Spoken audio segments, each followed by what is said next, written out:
Hello, everyone, and welcome to today's ACC Football Coaches Spring Media Teleconference. As always, transcripts and audio files of today's call will be available later this afternoon on the ACC.com. Also, as a reminder, if you've not received our email notification from last month, the annual ACC Football Kickoff will be held Thursday, July 18th and Friday, July 19th in Charlotte at the Westin Hotel. Coastal Division teams will be available to the media on July 18th, and Atlantic Division teams will be available on July 19th. With that said, we begin today's conference call with Wake Forest head coach Dave Clawson. The Demon Deacons held their spring game on April 7th and concluded spring practice on Tuesday, April 10th. Wake Forest opens the 2018 season on Thursday, August 30th at Tulane. Coach, if you could please give us an opening statement, and then we'll open it up for questions. Yes, thanks for having me on, and felt we had a very productive spring. We have a number of players back from a year ago, but we also had some key replacements of, not a lot of seniors, but a lot of guys, a number of guys who were very productive football players for us. So spring is always about improvement with your individual players and developing your schemes to fit your personnel. And I thought we came a long ways in practices from 1 to 15. So now the summer phase of our program will go in here shortly, and there's a lot of strides we need to make, but feel very good about our football team coming out of spring. At this time, we'll open it up for questions. Ladies and gentlemen, if you'd like to register a question, please press the 1 followed by the 4 on your telephone. You will hear a 3-tone prompt to acknowledge your request. If your question has been answered and you'd like to withdraw your registration, please press the 1 followed by the 3. And if you are using a speakerphone, please lift your handset before entering your request. Once again, that's 1-4 to register for a question. One moment, please, for the first question. Our first question is from Mark Berman with the Roanoke Times. Please proceed. Good morning. How does coming out of spring? How does your running back situation looking? Especially, obviously, Beal had a nice game recently. He did. I think coming out of spring, I think running back has a chance to be one of our real personnel strengths next year. Matt Colburn had a really productive and a really good 2017 for us, and he's back for his senior year. Cade Carney is starting to get healthy again, and is a really good player and does a lot of good things for us, not just as a back, but in special teams. But like I mentioned earlier, spring's about improvement, and watching Christian Beal come on is really exciting. Christian had a really good spring. We wanted to give him a lot of carries and see how he could handle the workload, and he did a nice job for us, and he will definitely factor in there for us and be a guy that plays. Thank you. You're welcome. Our next question is from the line of David Hale with ESPN.com. Please proceed. Hey, Dave. Excuse me. Christian, I know he got banged up a little bit this spring game. I'm not sure if you had offered an update on that at all yet, but what's his status in terms of health? Yeah, he was fine. He was at our Tuesday practice, so it was, okay. He had a bruise, and he was, we knew about an hour after practice that he was fine. And then, like I said, he was lifting on Monday, and he practiced on Tuesday. So there's nothing holding him back as we head into the summer. Switching gears to the quarterback situation, I think most people would probably look at some of the numbers from the scrimmages in the spring game and say, well, the younger guys put up some bigger numbers than Kendall. How do you evaluate that, and how much is just sort of the nature of a scrimmage when QBs maybe aren't live, particularly that it maybe doesn't necessarily showcase Kendall's strength as a quarterback all the time as much as a game day situation might? Well, I mean, as we leave spring, Kendall is 1, Jamie Newman is 2, and Sam Hartman is 3. And I think the gap between all of those guys probably got tightened through the spring. Kendall had a really good spring, and just the spring game was erratic. The scrimmage the week before, he was 12 of 18, in the practice we had on Tuesday after the spring game, he was really sharp. I mean, he probably hit 90% of his passes there. But, I also think in a spring game, in a scrimmage, that the quarterbacks aren't live, certainly with Kendall and even Jamie, that neutralizes their ability to run a little bit. So, again, but it's an area that we've got to get more consistent at. Certainly in terms of accuracy and efficiency, John Wolford had a really good 2017 for us, and we've got 4 months here before we start training camp in August, and Kendall and Jamie and Sam got to get together with our receivers, and there's just a million reps those guys got to get in on their own, and that was one of the challenges, is that John Wolford had so many reps throwing to Greg Dortch or Scotty Washington and Cam Serenay, that I just think some of the things we had were timing issues, that the only way to make those better is through repetition. And those guys are going to have to get on their own in the summer and work at it, and we expect to be a lot better at that when we start camp in August. Thanks, Dave. You're welcome. Our next question is from Dan Tortora with wakeupcalldt.com. Please proceed. Good morning, Coach. How are you? I'm well, Dan. How are you? Doing well. I know you just mentioned Jamie Newman, and I wanted to expand a little bit more on his spring practice and just what he has looked like so far coming through the spring. He's improving. Jamie, certainly has all the measurables. He's, 6'4", he's 230 pounds. He has a really strong arm. And, the one challenge with quarterback is just the big decision is always, who do you give the reps to? And because we had John and Kendall, for really the last 3 years, the last 2 years, Jamie hasn't been able to get a lot of reps. And this spring, he got loaded up on reps, and he finally got a lot of work. And you could see the light come on with so many different things that we did. So he really improved. He has a better feeling for the offense. He's got some outstanding physical traits, but he's just got to keep working hard and keep learning the offense and get down the timing of our throws and get some of the reads down in our RPO game. But the arrow is definitely up. He certainly was one of the more improved players in our program this spring. And I would say the gap between him and Kendall has probably tightened, but I would say Kendall is still 1 and Jamie is still 2. And then as far as running back Cade Carney, just what you could say, I know that the team elects their captain. He's a lone junior. Just what you could say about his growth and his leadership as you go into this season. I mean, Cade has been outstanding for us since day one. I mean, Cade came in here with a maturity that is rare. He came here as a mid-year guy, so he really came here as senior year of high school. And from day one, just does things right. He's very confident.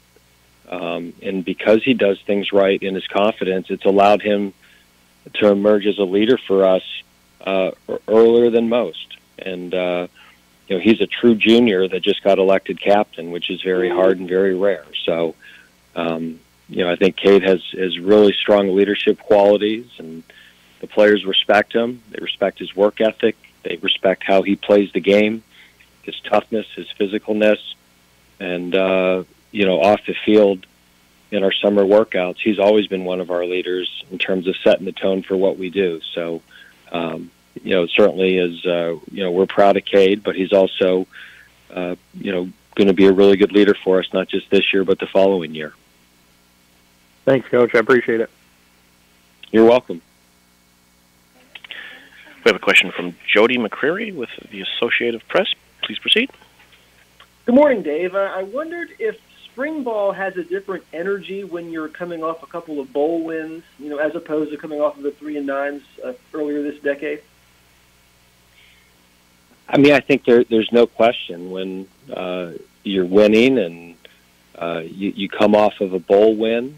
There's always a little bit more bounce and a little bit more confidence to player steps. But we always try to emphasize that every year is a new year. It's a new team. And no matter what you did the year before, for the following year, nothing is guaranteed. a program can slip very quickly. So we just try to reinforce the things that we've done to have the last couple of years, and to make sure that we don't lose that edge. And how we practice, and the workouts, and the day in, day out demands that it requires to be competitive in this conference is not easy. And if you ever lose that, the thing will slip back very quickly. So I think there is a confidence level in our program and with our players that maybe we didn't have 2 years ago or even a year ago. But by the same token, it never, ever becomes easy. And I think our players understand that. And, the other goal is we want to get better. We want to be able to compete for the ACC championship. And to do that, you have to beat some really good teams. And some of those guys we haven't beaten yet. So we still have a lot of work to do. All right. Thanks, Dave. Okay. Thank you. Coach, this is Kevin Best at the ACC office. Thanks for joining us today. Appreciate your time. Okay. Thank you. Have a good day. Thanks. We now welcome Virginia head coach Bronco Mendenhall, whose Cavaliers will hold their final spring practice on Saturday, April 28th, which is part of Virginia's inaugural Wahoo Wah weekend, which also includes the ACC Men's Lacrosse Championships on Friday and Sunday of that weekend. The Cavaliers open the 2018 season versus Richmond on Saturday, September 1.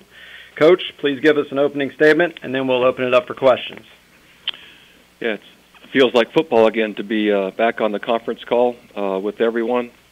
I just walked off our practice field as we are still practicing, and I'm encouraged by the growth in our program. I'm encouraged by a return to postseason play here at the University of Virginia. I believe the culture is preceding the performance, and the performance is starting and just initially beginning to catch up. Confidence is growing, mindset is becoming more resilient, and our team is growing and our program is expanding. And so I like the direction we're headed, with lots of work to go and lots of work to do. So I'll take questions at that point. If you'd like to register for a question, please press 1-4. We have a question from David Teal with the Daily Press. Please proceed. Good morning, Bronco. As a team that excelled last season in kickoff returns, how will you and Coach Brumfield instruct Joe and your other returnees or returners with the new rule, fair catch on a kickoff? Yeah, it's a really good question, and I don't think I have an answer yet. We're still in the exploring, researching, and innovation stage of how might it affect us, what strategies might be employed to keep the ball away from a returner like we have, and how the rule change might affect us. So I would say we're still in the fact-finding and a discovery phase with a solution pending, and I'm sure that'll come and we'll be able to be clear, but I don't have an exact answer yet. Do you like the rule, and do you think college football is moving away from the kickoff altogether eventually? What I like is the intent to make the game as safe as possible, knowing that it's a physical and violent game. And so I think taking that into consideration and altering what rules can and will affect players being more safe, I think is a great step.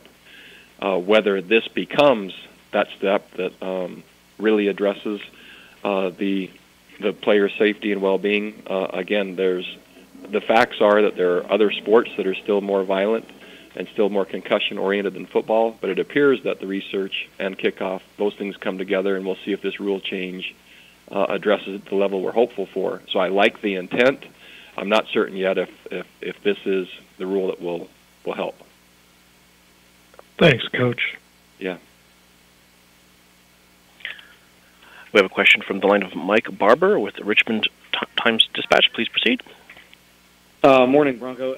First, I wanted to ask, understanding the numbers and the depth situation that you deal with, would you like to eventually move to a more traditional spring game, scoring system, head-to-head, two teams kind of a deal, and this is just where the program's at, or do you like this as the long-term kind of format? No, I like this as a step, more of what we have to do on the way to what we want to do. I would prefer a spring game. I'd prefer it to be competitive. I'd prefer jobs to still be on the line in competition where the game had relevance. I would love for it to be the next step of assessing talent in a competitive setting and ongoing competitions to drive what our roster looks like going into the fall. We're just currently not to that place.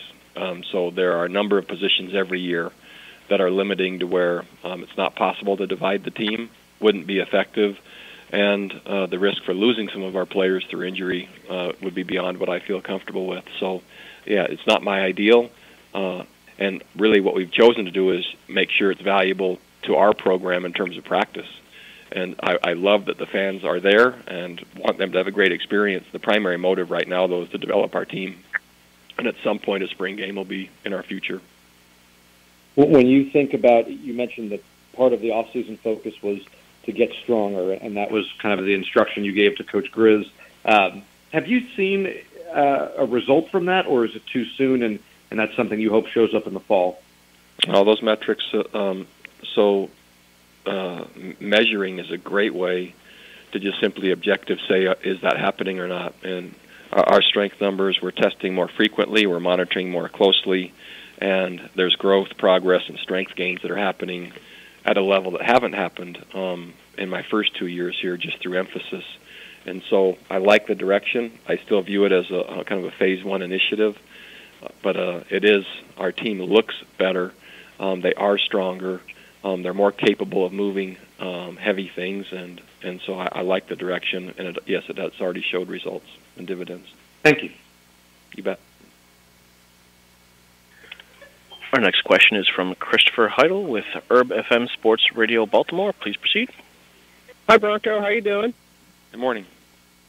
Just talk about your quarterback position. I know you lost Kurt to the NFL draft. Just talk about your quarterbacks. What do you like to see in the spring game, and who's going to be, if you play Richmond, September 1st, who's going to be starting? Yeah, it's a great question. I'll give the same answer as going into the spring. We have a junior college player that's come in at quarterback. His name is Bryce Perkins.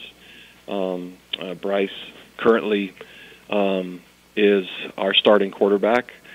We have competition for the number 2 and 3 spots between Brennan Armstrong, who's a true first-year player, and Lindell Stone, who's coming into his second year. Depth is being established at that position. I like the direction we're going. And so if we were to say today, it would be Bryce. But again, we still have an entire week of spring practice, an entire summer, an entire fall camp, and then we get to game week. So, but as of today, that's who it is. Thanks, Bronco. Good luck. Thank you. Our next question is from Leo Haggerty with It's Sports Magazine. Please proceed. Good morning, Coach. Morning.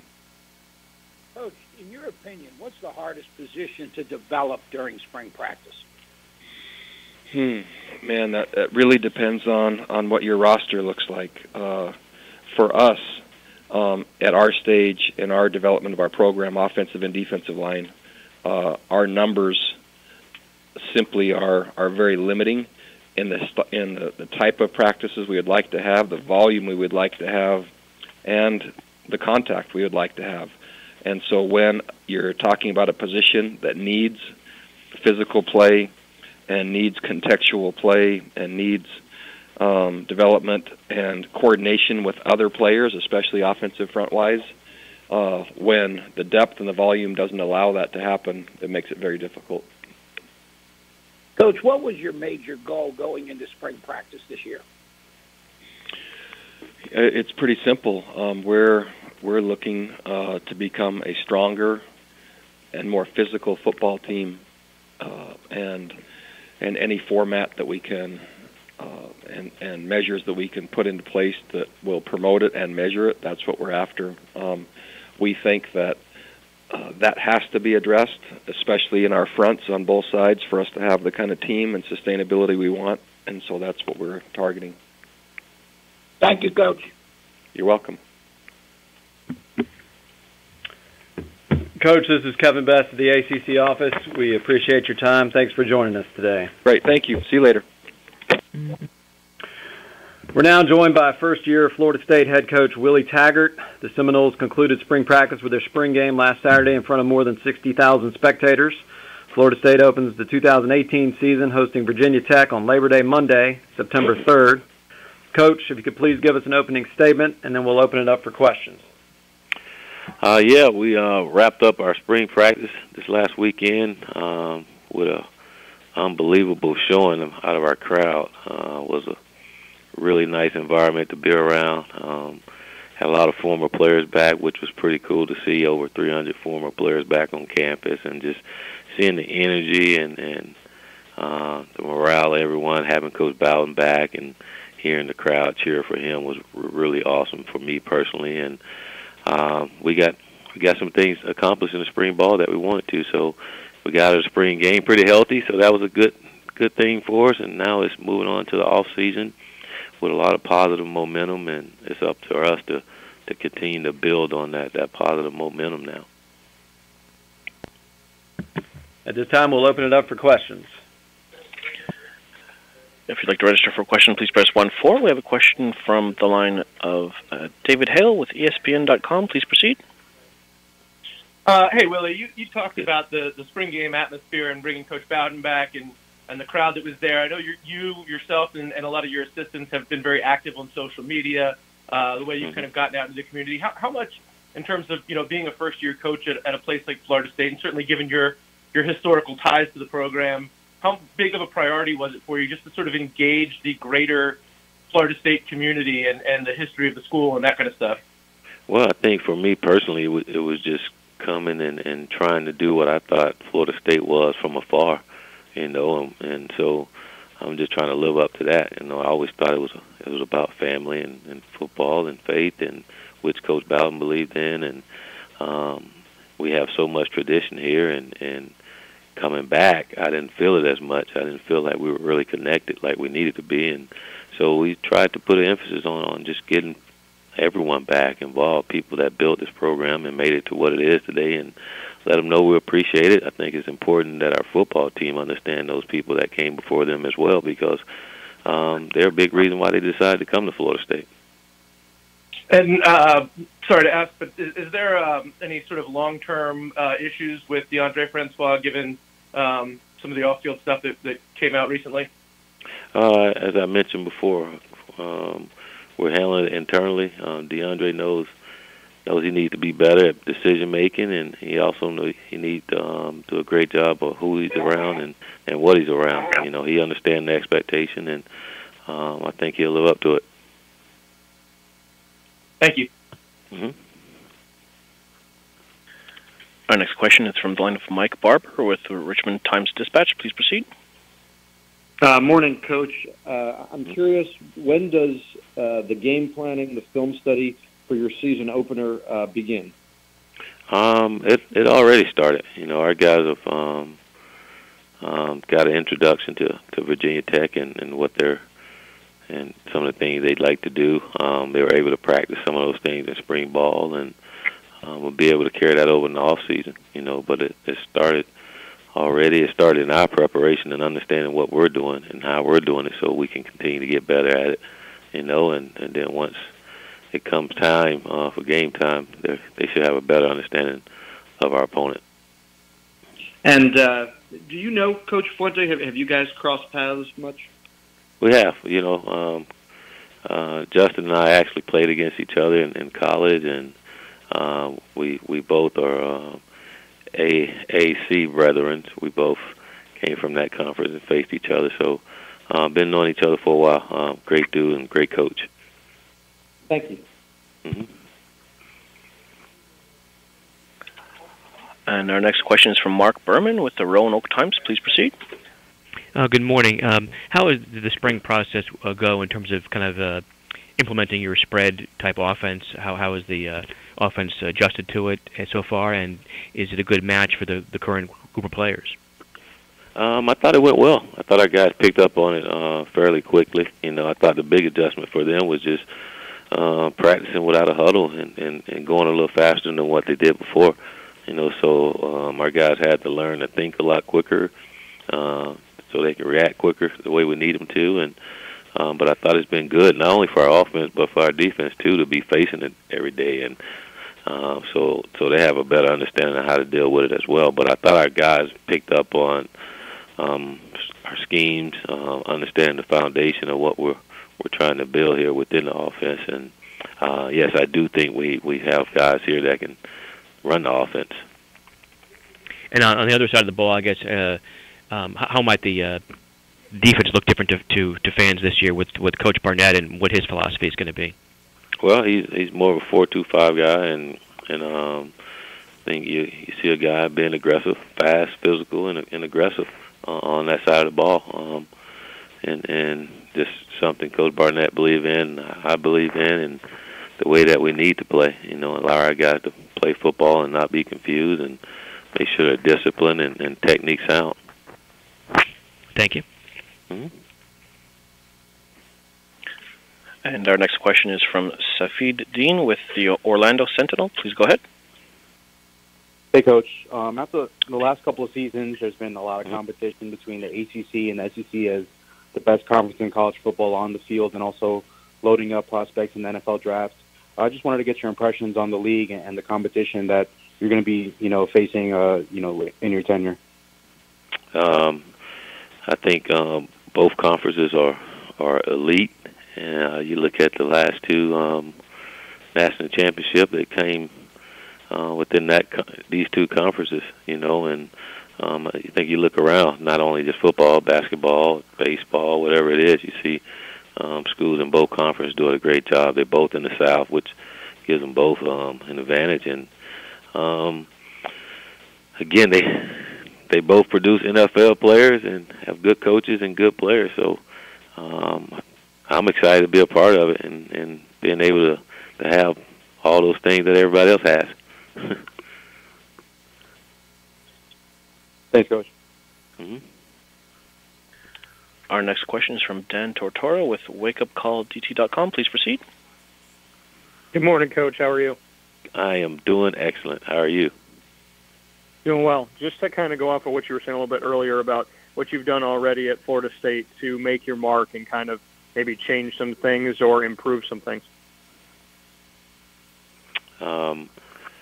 I just trying to get better at what we're doing, try to implement the way that we do things, change the culture to how we want it, and have great coaches in here to mentor and hold our guys accountable to doing what they say they were going to do. I know what I thought Florida State always been and should be, and I'm going to try to implement that vision with everyone around and get it back to a championship level. So it's just doing what we do and try to do it better than anyone else, and continue to recruit great players here, hold them accountable, and try to live up to the expectations that we all signed up for. And then as far as your road from South Florida to Oregon back to the state of Florida with Florida State, just what you've learned from that time period and spending some time on the West Coast, and just what you took away from that opportunity and how you've improved as a coach coming into Florida State. Well, I think when it comes to coaching, it's all the same no matter where you're at. It's all about getting the young people to be better as a football player, as a person, and academically helping them achieve what they want to achieve, and those things don't change. I think from a structural standpoint, athletically, it probably changes. South Florida was totally different than Oregon. And we had Oregon, great resources and great fan base and good football players. Stops next to nice. Jackson. Samuels doesn't get it. Jackson. Hello. Hello? Hello. Yeah, can you hear me? Yes. This is Coach Petrino. Hey, Coach Petrino, it's Kevin at the ACC office. Coach Taggart just finishing up, and then we'll be right with you.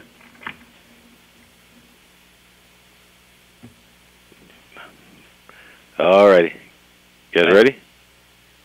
Yeah. Hang on one second, Coach Petrino. Do we have the operator with us? Correct.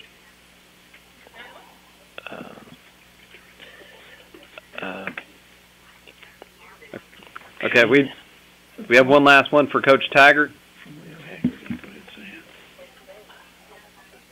And we have a question from the line of Leo Haggerty with It Sports Magazine. Please go ahead.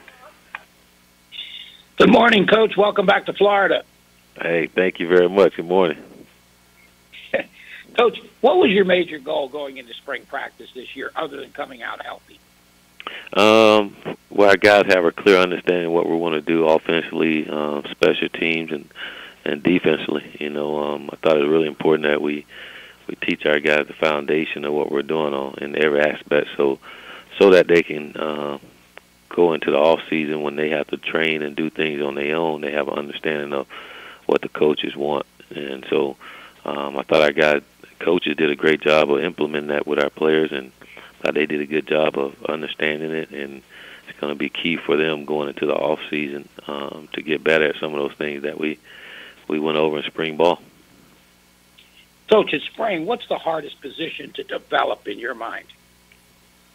I think all of them. I think they all are unique, and I think it takes really good planning and a good understanding of what you're trying to develop, and like I say, but I think each position are different, and I think each coach is different, and rather than trying to develop the complete person, I think you develop certain things to eventually get the player to be what he needs to be. So, but each position is different. Quarterback's different than O-line, and O-line is different for receivers, but they're all difficult because of all the distractions and everything else that comes with playing big-time college football and not as much time. Thanks, Coach. Welcome home again. Thank you very much. Coach Taggart, this is Kevin Best at the ACC office. Thank you for joining us today, and we look forward to talking to you throughout the year. Hey, thanks a lot, Kevin. Thanks. Yep. We're now joined by Louisville head coach Bobby Petrino, whose Cardinals held their spring game last Friday night at Papa John's Stadium. Louisville opens its 2018 campaign against defending college football playoff national champion Alabama on Saturday, September 1st in Orlando, Florida. Coach, if you could please give us an opening statement, and then we'll open it up for questions. Well, I thought we had a very productive spring. We had a lot of teaching and a lot of learning to do. New quarterback, and with that goes different things that you try to do offensively and really get him comfortable in what we're doing. We have a new defensive coordinator and a lot of young guys and inexperienced guys on defense, but I do like the ability that we have over there. I think we're bigger and stronger and faster than we were a year ago. So that's a good thing. But we have a lot of work ahead of us, and I think we just have to carry over into the summer what we did throughout the winter program and spring ball, and continue to improve all summer long. Okay, we'll go ahead and open it up for questions. Our first question is from Chris Vanini with The Athletics. And please go ahead. Coach, with the 10th assistant, what was the process you went through in deciding what you wanted out of that spot, and then what does Grady bring to it? Yeah, we actually started on the 10th assistant about a year ago when I brought in Mike Summers as our offensive line coach. I've normally had, the 5 of the assistants on defense and 4 on offense because I work on offense. But I decided that, to take a gamble that they were going to allow us to have 10 assistants, and brought Coach Summers in to work with our offensive line. And then we actually ended up, doing a great job getting Grady here. I think he's a very, very good coach, a very good technician. I think our players really relate to him, and he's done a great job of coaching our corners. Thank you. Our next question is from the line of Mark Berman with the Roanoke Times. Please proceed. Good morning. Good morning, Mark. How has pass developed through the spring practice period, and how might the offense look at any different to fans with him at quarterback this year? Yeah, he had a really good spring. We put a lot of pressure on him, and we wanted to see, what exactly he could do. He's been here for 2 years, so he does understand the offense. He had 2 really good years learning behind Lamar Jackson. He always paid attention. He always wanted to know what we were saying to Lamar. he was always prepared to play, and when he did come in and play, he performed really well. So he can throw the ball. He's big. He's got good vision. He's also fast. You know, he's not as elusive and as cutback type of runner that Lamar Jackson is, but he's 6'5", 230 pounds, and can run 4.6. So he's got good speed, and he just needs to continue to work and get better. On the other side of the ball, I guess, how might the defense be any different with Van Gorder now as the coordinator, and what his philosophy is? Yeah, I mean, Brian does a great job of teaching and getting our players to understand the concepts and the responsibilities, and is really demanding on their assignment football. I like the way we run to the ball, and I thought we tackled well in the spring. Obviously there's a lot of complexity to the defense, and we have still a lot to learn. But we went slow with the installation in the spring and wanted to get the base defense down, and then kind of expanded it the last couple of weeks. And that'll be something that we'll have to do here early in August, is make sure we get everything installed. Thank you. Our next question is from Dan Tortora with WakeUpCallDT.com. Please proceed. Good morning, Coach. How are you? Morning, Dan. Good. How you doing?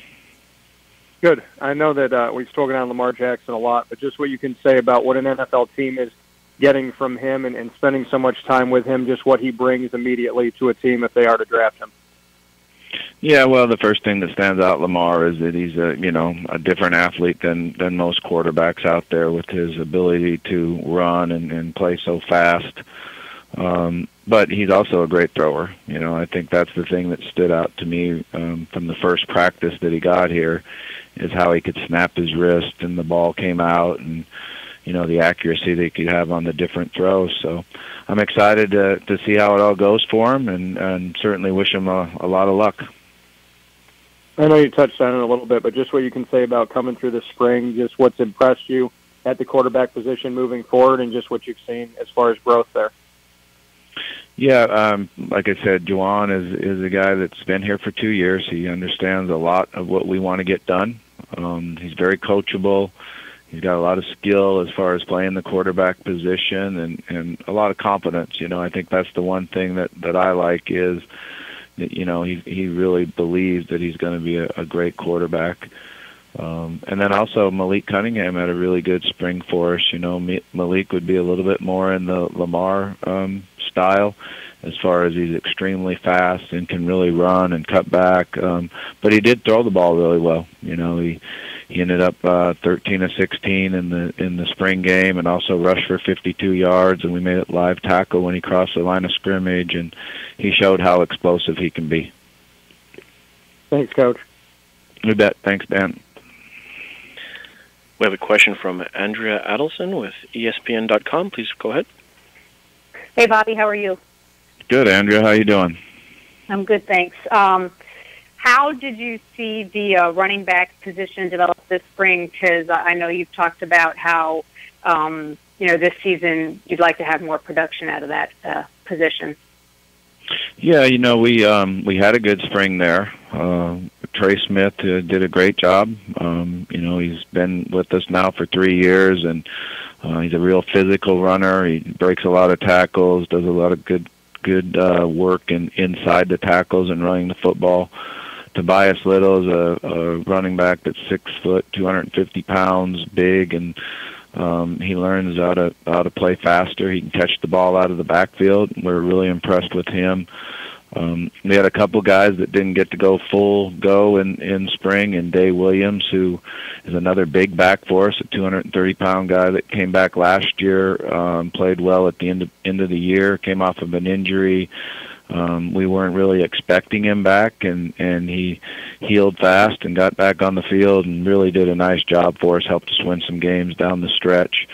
And then Colin Wilson is a young man that, as a true freshman last year, he got himself in a position to start playing. He's probably the most talented of the group as far as his size and speed and agility, but he's coming off of injury.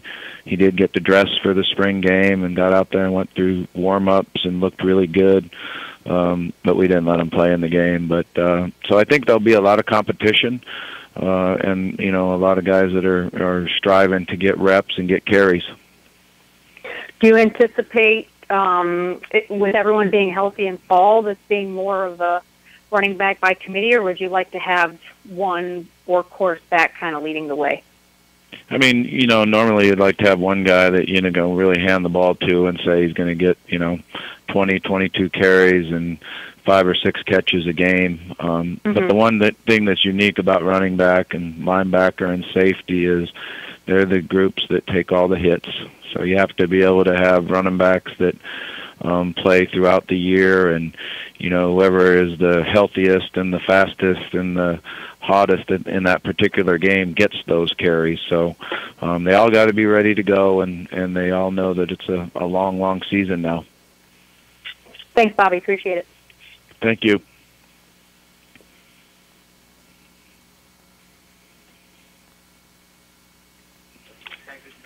And our next question is from the line of Leo Haggerty with It's Sports Magazine. Please proceed. Good morning, Coach. Good morning. How you doing? I'm doing fine, Coach, down here in Tampa, Florida. Going into spring, did you have a major goal, and did you achieve it? Yeah, I mean, you have a lot of goals going into spring. You sit down and first you make them individually for each player and go through those and what they need to get done and need to accomplish. Then you sit down and have objectives for offense, defense, and special teams. And, it's a big game. It's a team game where you have to put all the parts together. So, that's kind of how we approach it, and we evaluate it on an individual basis. That's the fun thing about spring ball is at the end, I get to sit here and have an individual meeting with every player on the team and go back through that and how they did and what they accomplished, and then we do it on an offense, defense, and special teams basis. So, it's really just trying to get the improvement that you need at each position. Coach, last question, and thank you for your time today. What's the hardest position to develop during the spring? Yeah, I mean, you got to develop them all. I've never been one on the hardest or biggest, or I think what you try to do is first get better as an individual player, and then get better with your group, and take pride in your group, the D-line, the linebackers, the secondary. But they're all important, and they all work together. Thank you, Coach. Have a good day. Thank you. You too.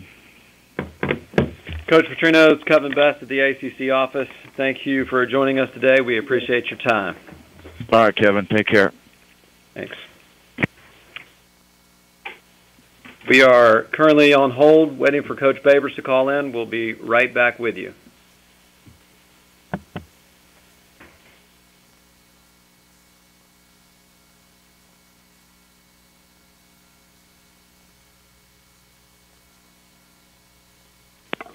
Hello?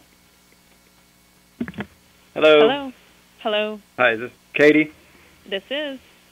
Hi, it's Kevin Best at the ACC office. Do you have Coach Babers? Yep, he's sitting right here. We've been listening in. Okay, we're ready to go. Okay, I'll put him through. Thank you. At this time, we'd like to welcome Syracuse head coach Dino Babers to the call. Syracuse completed its third spring under Coach Babers last Friday night at the Carrier Dome. The Orange kick off the 2018 season Friday, August 31st at Western Michigan. Coach, if you could please give us an opening statement, and then we'll open it up for questions. We had a fantastic spring, and we really felt like we've got a lot of things accomplished. We didn't get outside much. The weather's been really crazy all across the United States. But luckily for us, we've got a whole bunch of enclosed football buildings up here. We got a lot of buildings we can practice in, and we think we had a fantastic spring. Questions? If you'd like to register for a question, please press 1-4 on your telephone. And our first question is from the line of Leo Haggerty with It's Sports Magazine. Please proceed. Good morning, Coach. Good morning. Coach, going into spring, and you probably had to call it winter practice with the weather you had, what's the hardest position to develop? Well, I don't know about the hardest one. I think you've got to work an entire football team. The cool thing about football is you really have 23, 24 positions that you need to get ready, and any one of those positions can cost you a football game. So you're really developing all those positions. I'm not sure I could pick just one.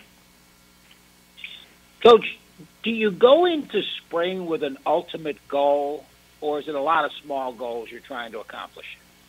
I think it's a combination of both. If you're going to hit your big goals, you better start with a bunch of little ones. And you talk about the discipline and being in shape and doing the little things and taking those 6-inch steps, right? Those small 6-inch steps. And if you do those things, then it gives you an opportunity to do some big things. I thought that the big thing that we got accomplished was the physicality that we had this spring. Thank you, Coach. Have a good day. And Coach Maddox says hello down here in Tampa, Florida. Tell him I said hello. Thank you very much. Will do. Our next question is from the line of Matt Baker with the Tampa Bay Times. Please proceed. How's Rex Culpepper doing? Good. How you doing? He's doing really good. He's on his second thing of chemo up here, and he's splitting between Tampa and New York City. I think both of us have outstanding hospitals in those areas. So he's up in our hospital on his second round up here right now. He's doing a good job. So what was the moment like in the spring game where he was able to come in for a little bit and throw a touchdown? We talk about family. We're a big family up here, a big Ohana, La Familia. When a family member's down and he's out there showing all that strength, leading the charge, it's an emotional time and it gets everybody fired up. We were happy for him, and it was my pleasure to do it for him. Thank you. Our next question is from Andrea Adelson with ESPN.com. Please proceed. Dino, I wanted to ask a follow-up with that. What's his prognosis, and will he be available full go once fall practice rolls around? First of all, he has the type of cancer that he has is very, very curable, and it wasn't a perfect diagnosis, but based off of what he had and some of the symptoms off of that, we feel like he's going to get a clean bill of health, and we're just waiting for the doctors to okay him. We can't predict when he's going to get cleared because he does have to go through these treatments, and even though we're very positive that it's going to work out the correct way, you never know when you're dealing with something like that. We're going to have to just wait and see, but the spirits are high. We feel like we're going to be able to not only contain it but get rid of it so that he can have an opportunity to continue playing football.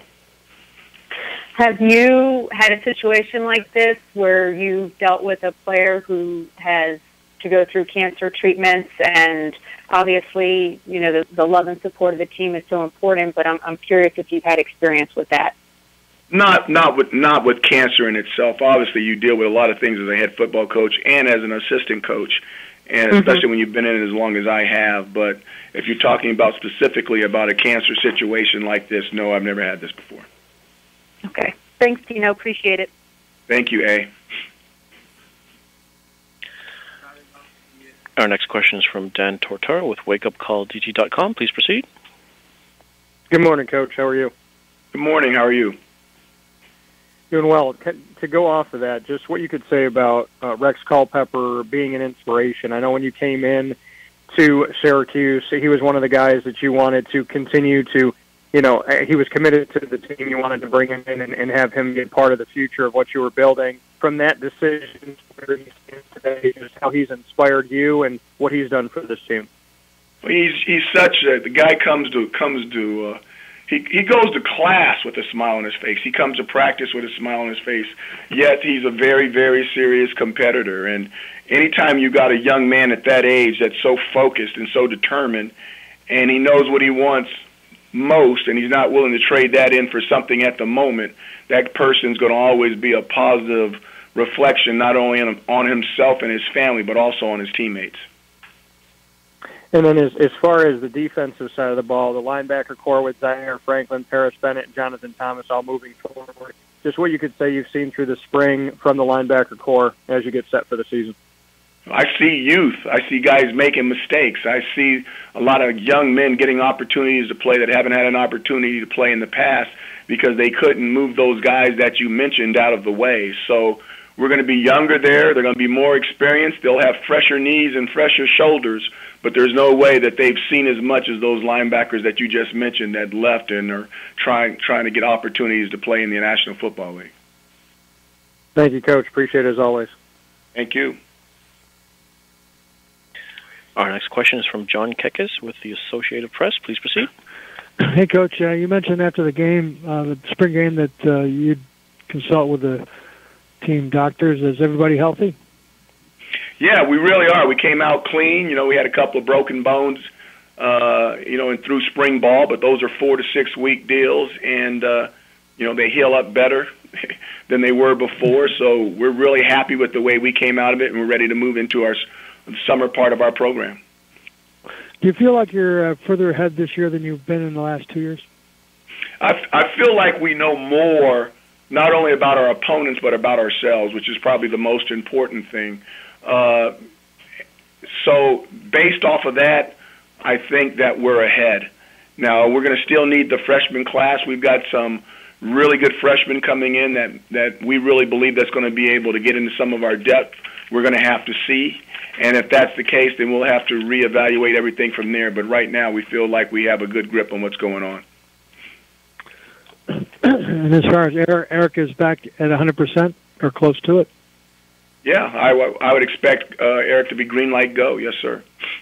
Thanks. Thanks, Coach. Mm-hmm.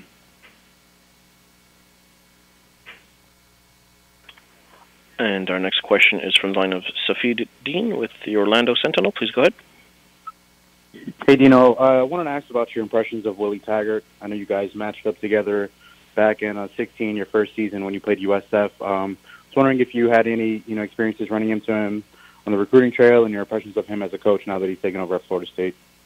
Well, I haven't ran into him on the recruiting trail. We may be recruiting different guys. And now that he came up here with the University of South Florida and got a fantastic win, at our place up in the Dome up here with South Florida's athletes. And now that you're giving him Florida State's athletes, I would imagine he'd be even more dangerous. He knows what he's doing. He's always had explosive offenses, and I think it's going to be another guy that everybody's going to have to reckon with in the conference. Thank you very much, Coach. Thank you. Our next question is from Mark Berman with the Roanoke Times. Please proceed. Good morning. Coming out of the spring, between Eric and DeVito, how are you feeling about your quarterback situation? I like all of our quarterbacks. I think that we've got probably our best group of quarterbacks that we've had in a long time here, maybe ever since '98. The whole room has really got some skills. Some people do some things better than others, but I think that we have a group of quarterbacks that everybody in Syracuse, New York is really happy about. Thank you. And the next question is from the line of Christopher Heidel with Herb FM Sports Radio Baltimore. Please proceed. Hey, Coach Dino, how you doing? Good. How are you doing? Doing great. Just talk about your defense. I know last year you had some close games at Miami and a close game at Florida State. Is this something that your defense need to do to finish ball games and get better to win these close ball games this year? Well, I'm not so sure it was the defense in those games more so than the offense. I think, our defense, I feel, gave us enough opportunities to win last year. We needed to do a better job on offense. I didn't think we scored enough touchdowns in the red zones. We kicked too many field goals. And then when we got to the last part of the year where some of those scores started to get really, really whacked, we had so many guys banged up and so many guys hurt that we really weren't playing with the same offense or defensive personnel that we started in September with when we got to the month of November. So our deal is to make these guys bigger, stronger, keep increasing our depth so that when we get to those later months and we have to play some of the backups because the starters are banged, bruised, or out, that we have more athletic abilities in those twos and those threes that are on the field than the ones we had before. So I think it's more of a team situation more so than one side of the ball. Well, I hope you have a great spring. Thank you. Coach Babers, this is Kevin Best at the ACC office. We really appreciate you joining us today. Appreciate your time. Thank you, Kevin. You guys have a nice day. Thank you. And we'll be joined by Coach Paul Johnson of Georgia Tech at 11:30 in just a few minutes.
And welcome back. We're now joined by Georgia Tech head coach Paul Johnson, whose Yellow Jackets will hold their annual spring game on Friday, April 20th at Bobby Dodd Stadium. Georgia Tech opens the 2018 season by hosting Alcorn State on Saturday, September 1st. Coach, if you could please give us an opening statement, and then we'll open it up for questions. Okay. Well, good morning. We're looking forward to concluding spring practice with our annual gold-white game tomorrow night. I think we had a productive spring. We had to install a new defensive scheme, which I think we got a jump start on. And overall, for the most part, we stayed fairly healthy during the spring, which was a positive. So, got a lot of good work in, and looking forward to finishing up in the off season and getting ready to play this fall.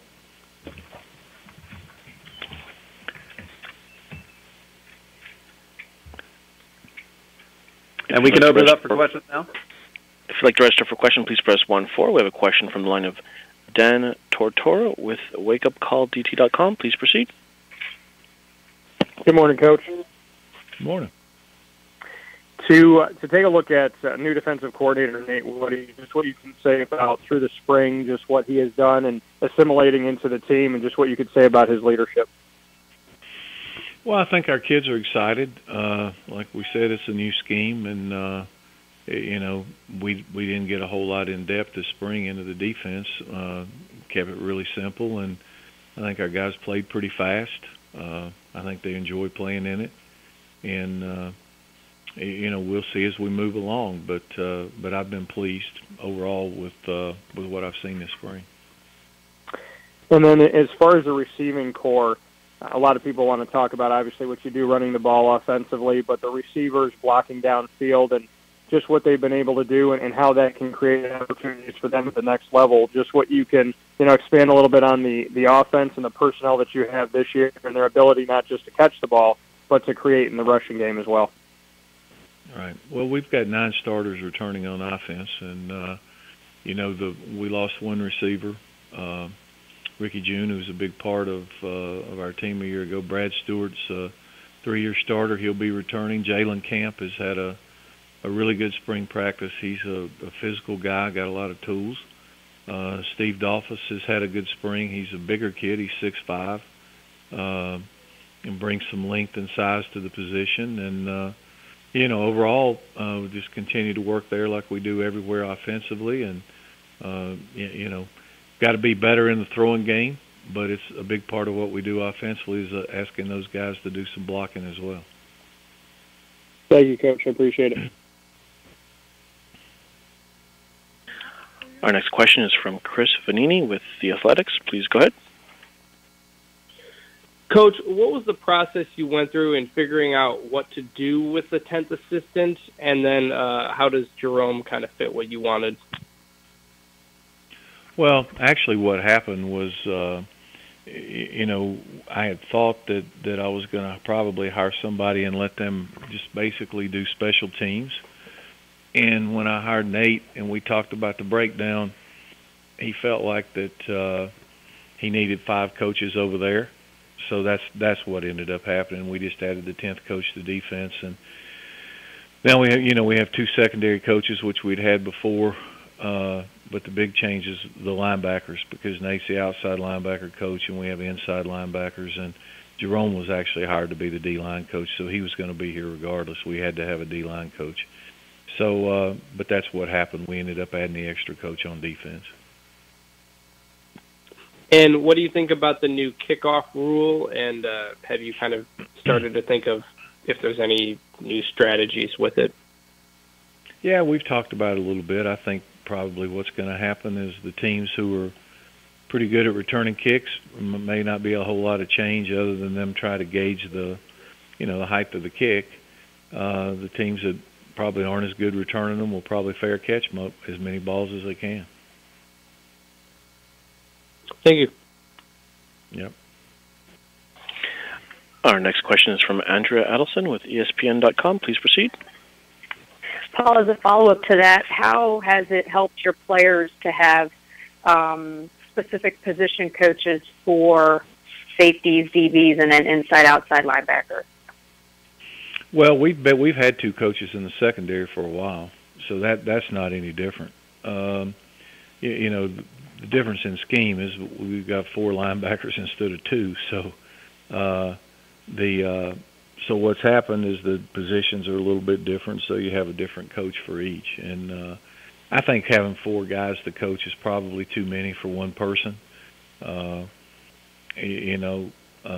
We've always had 2 offensive line coaches, and with 4 guys, you probably need 2 guys because the outside and the insides are different enough that it's a different skill set. How will the defense look different beyond just the alignment and the scheme? What are you looking for out of this unit with the new coordinator? Well, I think we'll probably be a little more aggressive, a little more movement. In the past, I think Nate's history is they've created a lot of negative plays and some sacks, and that's an area that we lacked in and have for a while. So, to me, I think it's hard to play now if you don't create some negative plays, and hopefully we'll be able to do more of that. Have you seen more of that this spring? Yeah, I think so. I mean, a couple of scrimmages ago, we had a 100-play scrimmage, and we probably had 20 tackles for loss. Now, some of that's on the offense, but that's more than we probably had all last year. So it's, I think it's aggressive. There's a lot of movement, a lot of things going on. So, hopefully it'll carry over. I think his teams in the past have had a pretty good track record of that. Thanks, appreciate it. Yeah.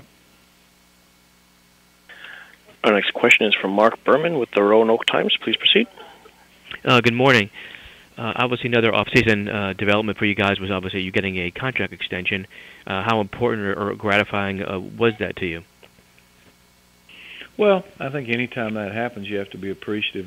That thing was actually, pretty much agreed on in December or right after the season. So it just took a while for it to get out or to release or whatever to go through. But we've been here a long time, and it's certainly nice to see that the president and the athletic director appreciate what we've done. As far as the running game is concerned, coming out of as you wrap up spring practice with some familiar names back, what's your assessment of how the running game has looked this spring? I think it's been good at times. We've got like for the game tomorrow night, we're probably going to have 4 starting offensive linemen out. Not with anything serious, just bumps and bruises. And quite honestly, I see no reason to play the guys that I know have played a lot in the games if they're not healthy. So we'll see. But I think I'm not as worried about that as I am a lot of other things. I think our running game will be fine. We've got, we return our quarterback, our top 2 B backs, the top, 3 A backs. So we should be okay in that category. And 4 of the 5 offensive linemen. So if everybody's healthy, that should be okay. Thank you. Our next question is from the line of Leo Haggerty with It Sports Magazine. Please go ahead. Good morning, Coach. Good morning. Coach, you run the most unique offense in the conference. What's the biggest goal you have going into spring practice? Just to get better, no different than probably any other team. Try to set the depth, and for the guys who played to, get reps and get better at what we do. So it's probably not any different than what every team goes into spring looking to do, actually. Coach, last question, and thank you for your time today. What's the hardest position to develop during spring practice? That's a good question. I'm not sure. I think it just varies on the people. It's probably different depending on the personnel you have. Certainly there's a lot of moving parts for the quarterback no matter what the offense is. So that's probably the most complicated position for any team, I would think. Thank you, Coach. Have a great day. Yep.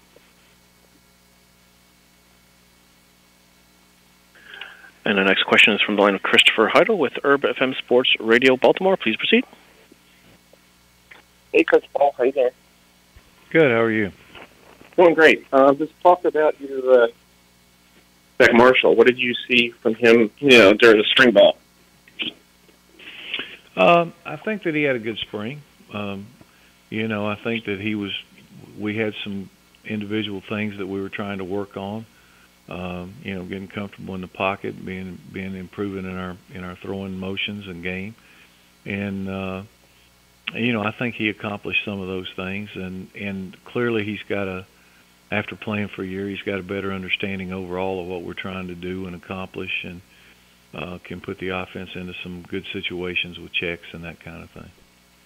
And to follow up, what is one thing you guys have to work on this year to improve, to get some wins? Because I know last year you had some tough losses down in Miami and all that stuff. What do you guys have to do to improve? Well, one, we need to be a little luckier, and two, I think that we got to get better everywhere. Special teams killed us a year ago, especially our return game and kicking the ball. The punter was good, but other than that, we were terrible, and we gave up a lot of scores at the end of halves and at the end of games that hopefully we can get away from some of that. And, it's a fine line between winning and losing, as you mentioned in the Miami game. I mean, we didn't get far enough ahead, and they made a play on 4th and 15 that you wouldn't think you could make, but they did. So you have to give them credit. And there were some other games. I think we were ahead by 2 scores in the second half in 4 games, 3 of which we lost. So got to keep scoring and got to do better keeping the other team from scoring at the end of games. Thanks, Coach. Yep. Coach Johnson, this is Kevin Best at the ACC office. Thank you for joining us today. We really appreciate your time. All right, thanks. All right, we're now joined by North Carolina head coach Larry Fedora. The Tar Heels completed spring football practice Monday and will travel to Berkeley to face Cal in the 2018 season opener on Saturday, September 1st. Coach, if you could please give us an opening statement, and then we'll open it up for questions. We finished up spring on Monday. Had a good spring. We got a lot of reps with a lot of young guys, and we got a lot of people, a lot of work, and it was a very productive spring.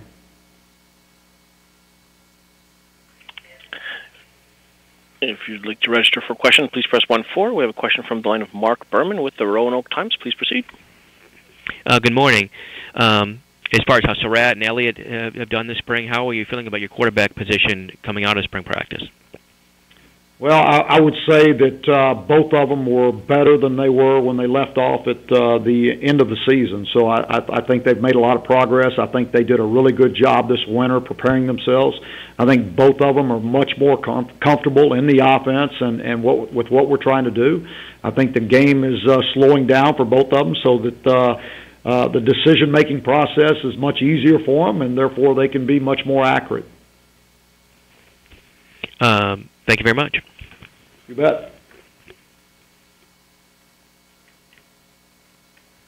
And our next question is from the line of Brett Friedlander with the North State Journal. Please go ahead. Thanks. Hey, Larry. What went into the decision to not have a spring game this year? Was it just a matter of you felt like it was more beneficial to have that extra practice than the whole public spectacle thing? The biggest reason was we needed to get more reps, and so we just had a normal scrimmage, and we needed to when you do a spring game, you're limited in what you can do and how many reps you're going to get, and you're doing it for the fans, and this was much better that we could get more reps and get really what we wanted out of it. So, and then on top of it, we had we have construction going on in the stadium. We don't have seating everywhere because they're putting in new seats, and so it just worked out better for us that way.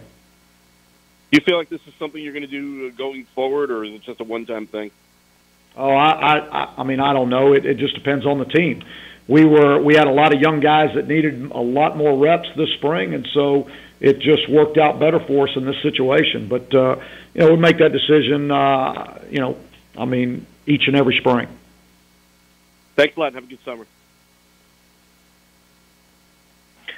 Our next question is from the line of Andrew Jones with the Tar Heel Illustrated. Please proceed. Hey, Coach. How you doing? Good. Good. Last week we talked a little bit about Charlie Heck after one of the practices. I was thinking about the offensive line and how you lost Bentley this time a year ago. He was the leader. Cam came in and was the leader. Is Charlie kind of taking on a role of leadership? And if not, who might be the leader of the offensive line right now going into your summer workouts? Yeah, I would say that Charlie is starting to, evolve into that position. I mean, he really is. I mean, I think Charlie has really had a great spring. He's just now really getting to understand what it means to play offensive tackle. And he's been a tight end his whole life. And so he's really starting to understand that, had a great spring. You do start seeing him he's starting to come out of his shell more and be more vocal. He is very well respected on our football team. Therefore, he's in a position of leadership. And so, he's doing that.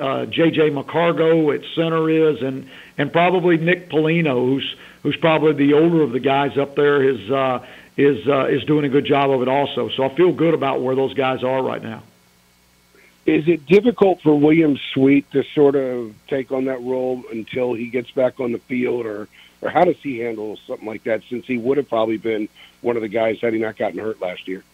Yeah, it's always hard when you're injured. It just it's hard to try to lead when you're not involved in the actual drills, and you're over there rehabbing, and it's just always hard. But I think William is well respected. I think everybody knows what he can do. I think now William is one that is vocal and will talk and does a good job of communicating. And so, it'll be good to get him back here this summer. Thanks a lot, Coach. Our next question is from Jonathan Alexander with the News and Observer. Please go ahead. Hey, Coach. Hope you're doing well. Was wondering, what were some of your biggest takeaways from Monday's scrimmage? I would say that one, I felt, the biggest thing was that I felt our quarterbacks were comfortable. I think that nothing really surprised them. I thought that they were, their decision-making process. They looked at ease. They, there was nothing coming at them that they didn't know what to do, and so that wasn't a surprise. It was just it was a good takeaway from the scrimmage.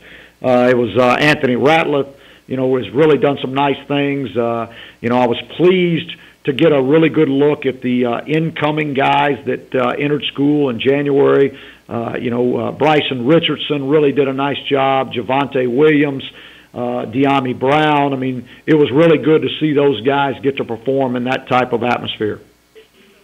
And also, where do you think your biggest strengths will be this upcoming season? That's a great question, Jonathan. That's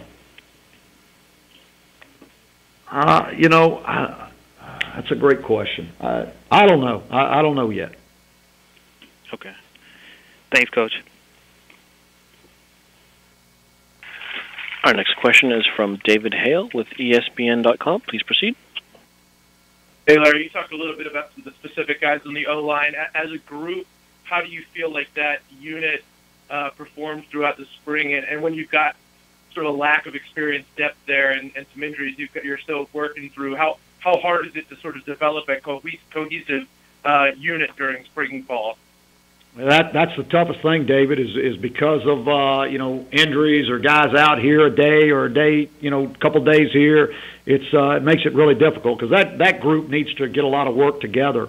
And unfortunately at this time we just weren't able to do that because William Sweet wasn't out there, J.J. McCargo wasn't out there. So you were rolling in a lot of guys looking for the top 5 or the best 5, and so that changed throughout spring. Now, on the other side of that, it was good that you got to look at a lot of people, and a lot of people got opportunities, and it was good to see the growth that some of those young guys have made in 1 year. Thanks, Larry. Our next question is from the line of Steve McCargy with the Associated Press. Please proceed. Well, I was just wondering, I know Memphis and a handful of other schools had spring scrimmages off campus this year, or spring practice sessions off campus this year, whether for a recruiting benefit or to kind of promote the program.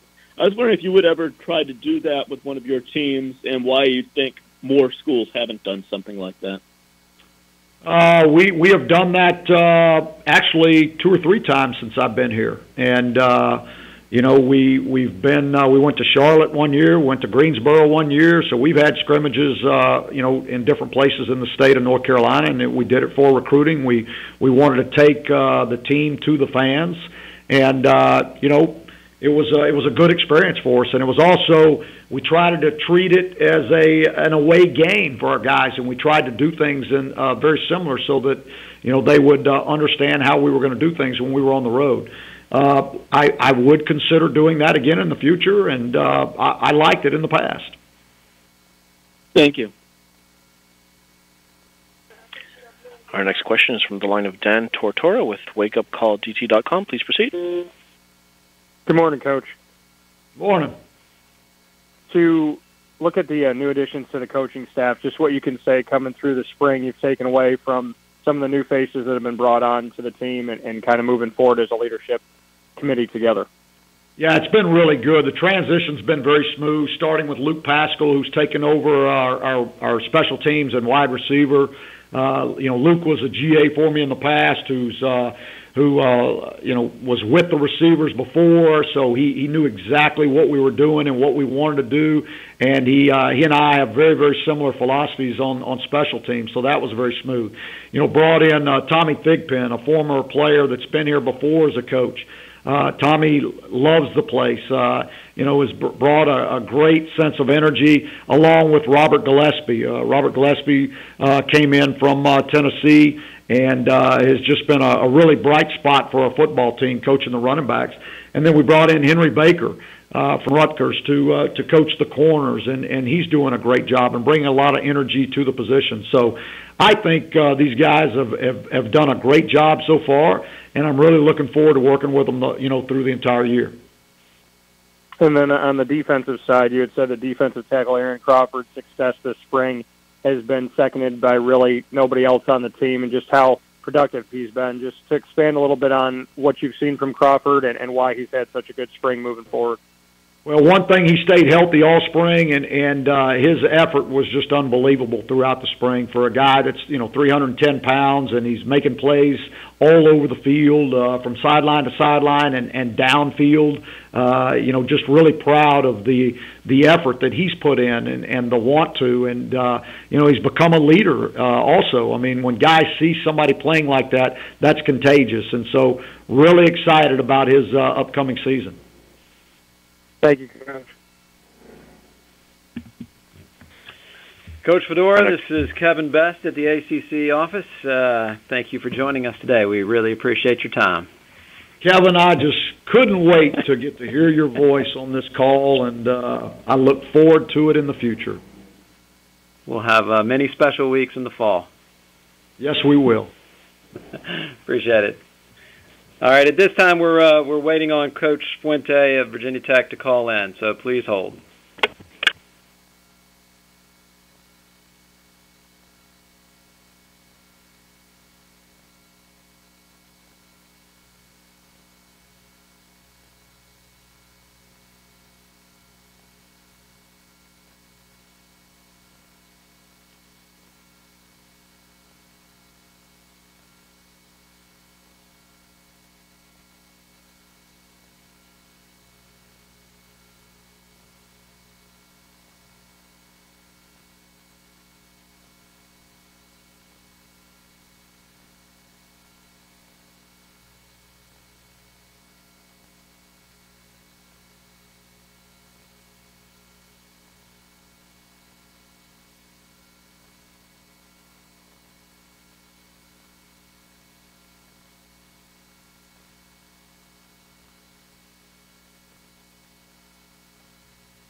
Hello, everyone, and thanks for waiting. Coach Fuente is currently out of the country, and we're trying to reach him. We're having some connectivity issues.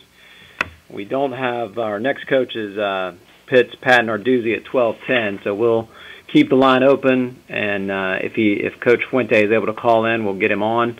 Otherwise, we'll have Coach Narduzzi at 12:10.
luck, Coach.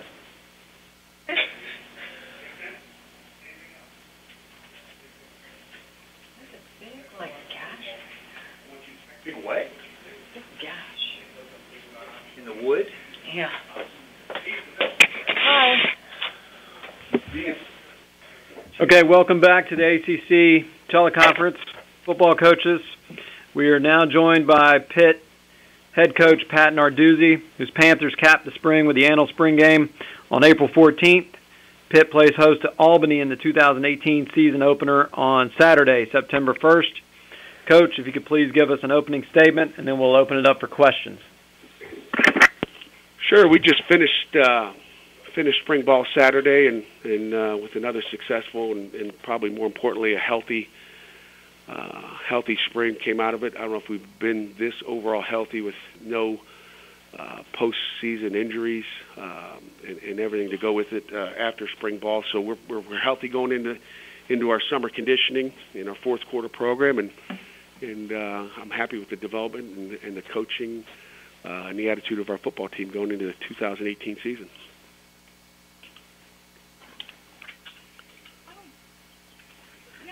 If you'd like to register for a question, we'll go ahead and open up for questions. We have a question from the line of Dan Tortoro with Wake Up Call DT. Please go ahead.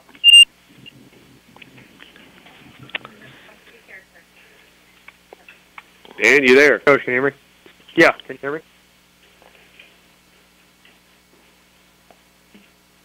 Coach, hello? Can you hear me? I can hear you now. Can you hear me? Yes. Okay, perfect. I was asking about defensive coordinator Randy Bates and just what you can say he's meant as an addition to the team. You know, Dan, a great talk, and I'm currently in meetings with our team right now. Spring ball ended, and I try to sit down for 30, sometimes 45 minutes with each one of our players, and just talking to each position, offensively, defense, special teams, kickers, and all that. And Coach Bates has done an unbelievable job in the short period of time he's been here. I've known Randy for a long time, and the one thing that I keep getting from our players, just saying, hey, how, kind of my first question is, how's spring ball? How's your relationship with your position coach? And how's your relationship with the coordinator?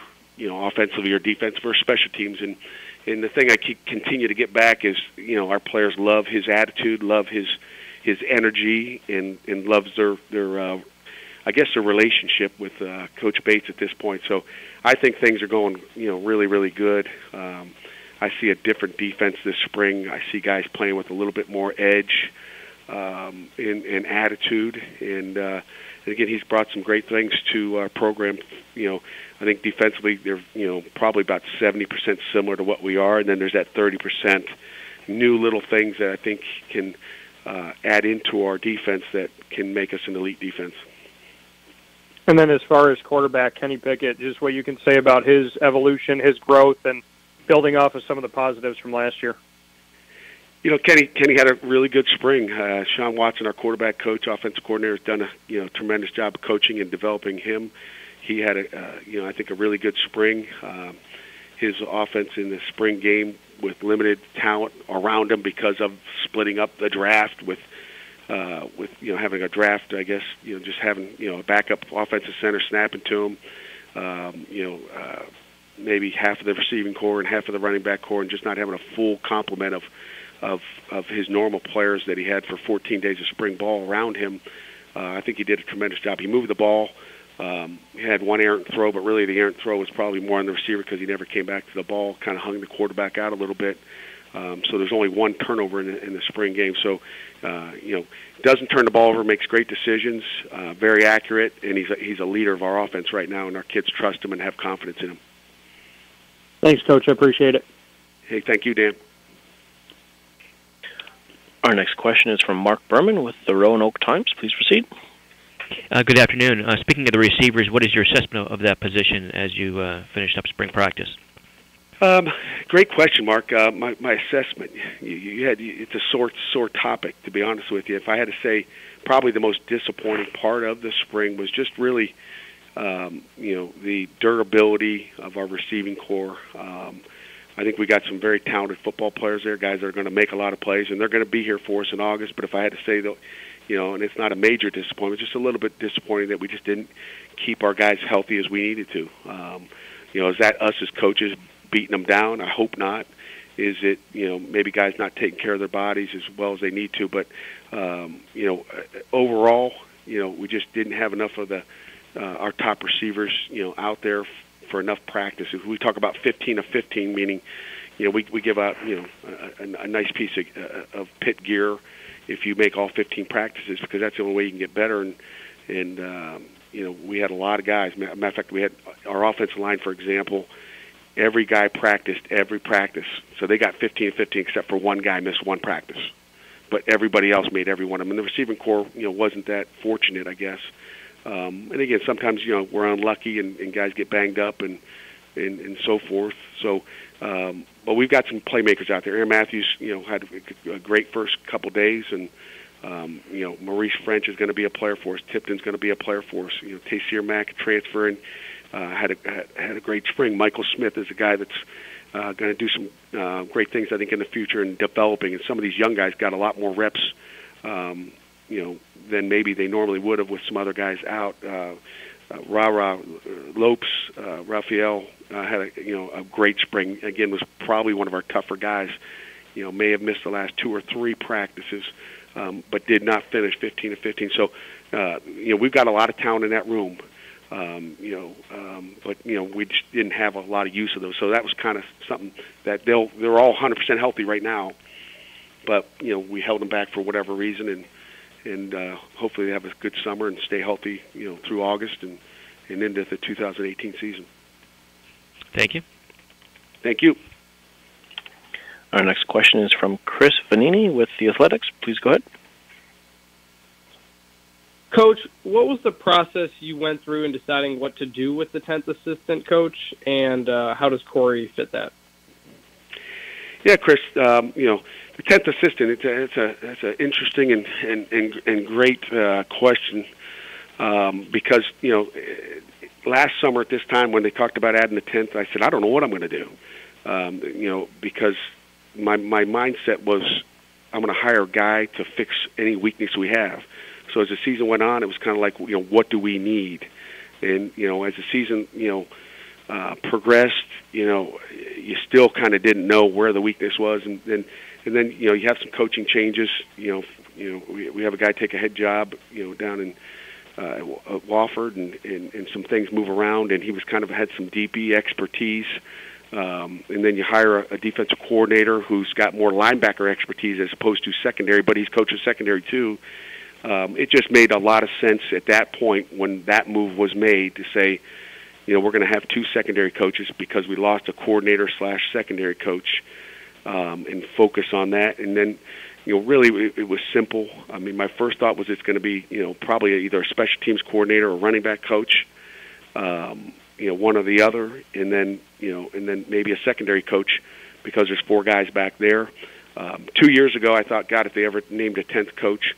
I mean, at Michigan State, I was really the 10th coach because I coached the defensive end. So it was really either a D end, or D tackle coach, where there's 4 positions. Linebackers got 3 guys, 1 guy can handle them. So it's really where did you want to split it up? And so my thoughts were, gosh, Charlie Partridge, who's now our assistant head coach, is not having any problem coaching all 4 guys. And so it was like, hey, let's put our investment into that secondary, and now we currently have 5 assistant coaches on offense and 5 on defense. So it balances it out. Your scholarship numbers are about the same, offensive and defense. So our player-coach relationship on both sides of the ball is now even, where in the last 20 years it's been, it's been uneven when you think scholarship numbers and player-coach relationship, ratios. So that was kind of what went into it. It wasn't an easy decision, and Corey's done an outstanding job. He's very, very intelligent. You always hire smarter guys than yourself, and he came in and interviewed. We interviewed probably 5 or 6 guys for that job, and he came to the top. And there was a time when we kind of said, well, this guy's good, but can we get better? And we just continued to interview, and we got better every time. And what do you think of the new kickoff rule? And do you think it will signal the end of the kickoff down the road? You know what? I don't think it's going to signal the end of the kickoff. I think there's studies out there that say that there's not as many injuries as people think on the kickoff team and running down there. covering kickoffs. But I think I really don't believe people are really hanging the ball up anyway, and trying to get people to try to return it. I think I don't think we're going to see much of a difference. I think we see people still taking it out of the end zone. So they're going to take it at the 4-yard line, 3-yard line, 2-yard line. They're not fair catching it there. I think the more you watch, you see, it's more of an attitude that a return guy, our return guy will take it 3 yards out, and it depends on the hang time too. But our guys are going to take it out of the end zone and feel like they can get past the 25, and everybody's looking for more, and players want to make plays, and I think that's why we recruit playmakers and athletes. They want to return kicks, and I don't think there's a fear of kickoff return coaches, teams, or players that are worried about, gosh, I wish this ball would be kicked in the end zone. I don't want to return it. No, they're taken out of the end zone. And I don't know if there was a study done on how many balls were kicked in the end zone and taken out of the end zone, but people are not afraid to take it out of the end zone. So what good does that rule do? Thank you very much, Coach. You got it, Chris. Thank you. Our next question is from Jerry DiPiola with Pittsburgh Tribune newspaper. Please go ahead. Good afternoon, Pat. A question about something you brought up earlier on the conference call. You mentioned that defense is playing with more of an edge and an attitude this spring. Can you talk about a little bit about what you saw and some specific things that might have happened in practice that made you think that way, that it's playing with an edge? I just think it comes down to attitude, Jerry. We got that big word up on our, on the back of our team room, and it's really plastered all over our facility. And it comes down to attitude and how do you feel and how do you wake up and how's your coaches act every day. But I think your defense, takes over the attitude of your coordinator. And sometimes your head coach if you're around them enough. But I can't be there every minute of the day. And I see a similar attitude out of our kids that we had at Michigan State, and I really. I commend Coach Bates. He sticks to the little things. He focuses on the same things every day. It doesn't change day to day on what he wants, and there's a consistency there. And it's just very energetic right now in what's happening. And I think our kids are maybe addicted to the energy right now and are feeling it. And then when that happens, they're playing their tails off. You have an explosive defense. And again, it also goes with I think our guys we finished the year pretty good with Virginia Tech and Miami as far as defensive performances, maybe not a win, and we're starting to play at a higher level, and then now there's maybe an injection of more enthusiasm and attitude with a defense that I think is pretty deep. I mean, a year ago I think we had 4 linebackers that could play for us. Now we have 6. Our secondary is sound and solid, even though we lost a great Avonte Maddox and a Jordan Whitehead. I think we still got some guys that can play back there that are, another year in it. We've got depth and we've got seniority on defense, and we're not that young. We're not going, oh my gosh, what happens if this happens? We got depth everywhere, and I think we saw that in the spring game. Coach Narduzzi, this is Kevin Best at the ACC office. Thanks for joining us today. We really appreciate your time. You got it, Kevin. Thank you. Thank you. We're now pleased to welcome Boston College head coach Steve Adazio to the call. The BC Eagles completed their spring competition with the annual Jay McGillis Memorial Spring Game last Saturday. Boston College plays host to UMass in the 2018 season opener on Saturday, September 1st. Coach, if you could please give us an opening statement, and then we'll open it up for questions. Sure. Well, great to be back on the line here. We just got done with spring practice, as many people have. I thought it was very productive, great development throughout the spring. Saw a lot of young guys, got a lot of repetitions.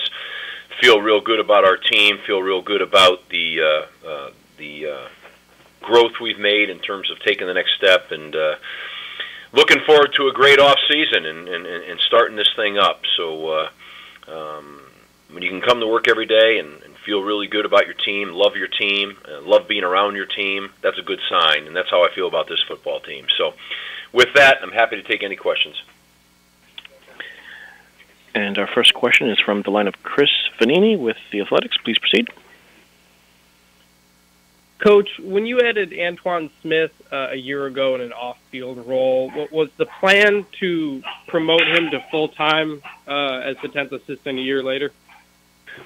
Well, I mean, I think, that was the plan, but in the same breath, you're evaluating people every day, and they've got to do the job at a high level, and you get a chance to see them and know them and appreciate them, and then you make a decision whether, this is the guy I want to go with or not. And Antoine did a phenomenal job for us here.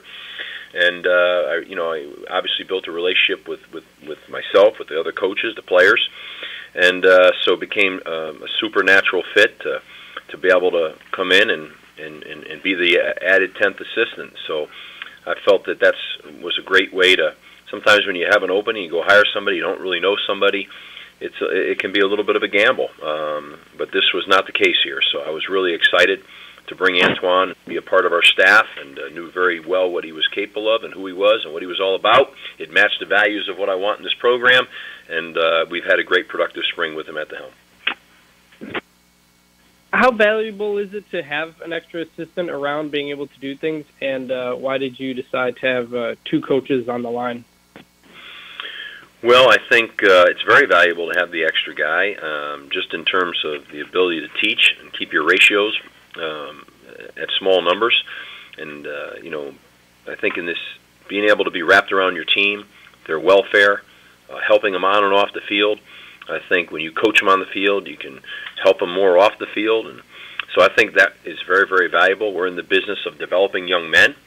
And so I think when you talk about the cost of hiring another coach to help develop more young men, I think that's what it's all about. So in terms of the way we decided to go with it, I'm a big believer that it all starts up front, both sides of the ball. And the pool of our talent made it so that we would hire an extra D-line coach. I think I might have heard Pat talk about it earlier. I think, though, that you have the flexibility to figure out what your needs are on your staff and what makes you stronger. And there's a lot of ways to go about it. One year it might be that, maybe at another time, based on whatever staff movements you could have, it could be something else. But I thought the model for us right now, the best thing we could do is to have two D-line coaches. And one of them is our coordinator, Jim Reed. So, I thought that I could lighten up some of the duties on the coordinator, but yet still be actively involved in the field. So I felt great about that. And that's how we handle it. And you never know in the future, based on what kind of movement you can have on your staff, maybe that would change. Thank you, Coach. Yep. Our next question is from David Hale with ESPN.com. Please proceed. Hey, Steve, I'm curious if you could talk a little bit about the development of some of those other quarterbacks. Obviously, I'm sure you're hoping to see Anthony healthy and ready to go in time for fall camp and being at 100%. But was there some value, I guess, in seeing the other guys in that roster have a chance to get the number of snaps that they did this spring, and how do you evaluate how they performed? Yeah, Dave, it's a good question. I thought a lot about it during spring and even after. It was really such a great thing in a way for us. I mean, not great at the expense of Anthony not being there, but these two guys, Matt McDonald and E.J. Perry, took every single snap with the ones and the twos, and you can't get that kind of development and growth, because normally you got all these reps lined up with your returning starter. So these guys got to experience being a starter, got all kinds of reps, and their growth was phenomenal. They're both really talented young players. I mean, it even surprised me that the level that they're at right now. By the end of the spring, you walked away and you said to yourself, boy, these guys can both go into a game and play at a high level. And that makes you feel a lot better. It wasn't too many years ago around here. That wasn't the case. And, we struggled through a year when we just, we had nobody. And now we've got, three guys that all can play at a very high level, and we got, and we have guys on the way in too as well. We have, two very talented guys coming into the fold that aren't here yet this spring. But the two guys, that Matt McDonald and E.J. Perry, looked great in spring ball. Gave a lot of confidence to the staff, to the team. We moved the ball very well, made plays, and of course we have Anthony there, who's getting better every day and will be in great shape to start the season. So I think we've added talented depth to our program, and we all know in this conference, one of the problems is the ability to overcome when you have these injuries. That you can still keep your level of play at a high level, and that's what it's all about. And so you got to develop your youth. And it was great for that. Really fantastic. You and I have talked, I think, in the off season earlier about some of major changes or shifts that you guys were able to do offensively, just in terms of tempo and spreading the offense out a little bit. You still had AJ running into a lot of 8-man fronts and, defenses that were certainly very wary of your running game. How much do you think that this offense can still continue to grow as that quarterback position grows? Well, we took a major step this spring in the throw game. I mean, we have talented receivers, talented quarterbacks, very talented tight ends, and we can protect the quarterback. So we really, if you had to say to me what was the biggest step we took this spring offensively, I would say without a doubt it was in the throw game. And we feel very confident in it. So it's going to make us a more powerful team because, yes, we have a very, very talented, very strong running back behind a good offensive line. And it's hard to stop a big back like that. But, we can throw the ball now quite well. We have good personnel and I think very confident in that. So, I think you just become more diversified and it's more of the field for the defense to defend. And that was something we've been really working at hard to elevate our game, and we've done that without a doubt. I mean, anybody that watched spring practice could see that firsthand. So I think that's going to help us. It's going to help our run game. Our run game will help our throw game, and I think we're going to become a more explosive offense. We have tempo, we have playmakers now, and we've got some depth. So. I would be surprised if we don't see, like we saw at the end of the year. I think you'll see our offensive output really increase. Thanks, Steve. Appreciate it. Got it. Coach Adazio, this is Kevin Best at the ACC office. Really want to thank you for joining us today. My pleasure. Have a great day. So, we're now joined by Duke head coach David Cutcliffe, whose Blue Devils played their spring game last Saturday, but wrap up spring practice tomorrow morning. Duke welcomes Army West Point to Wallace Wade Stadium for the 2018 season opener on Saturday, September 1st. Coach, if you could please give us an opening statement, and then we'll open it up for questions.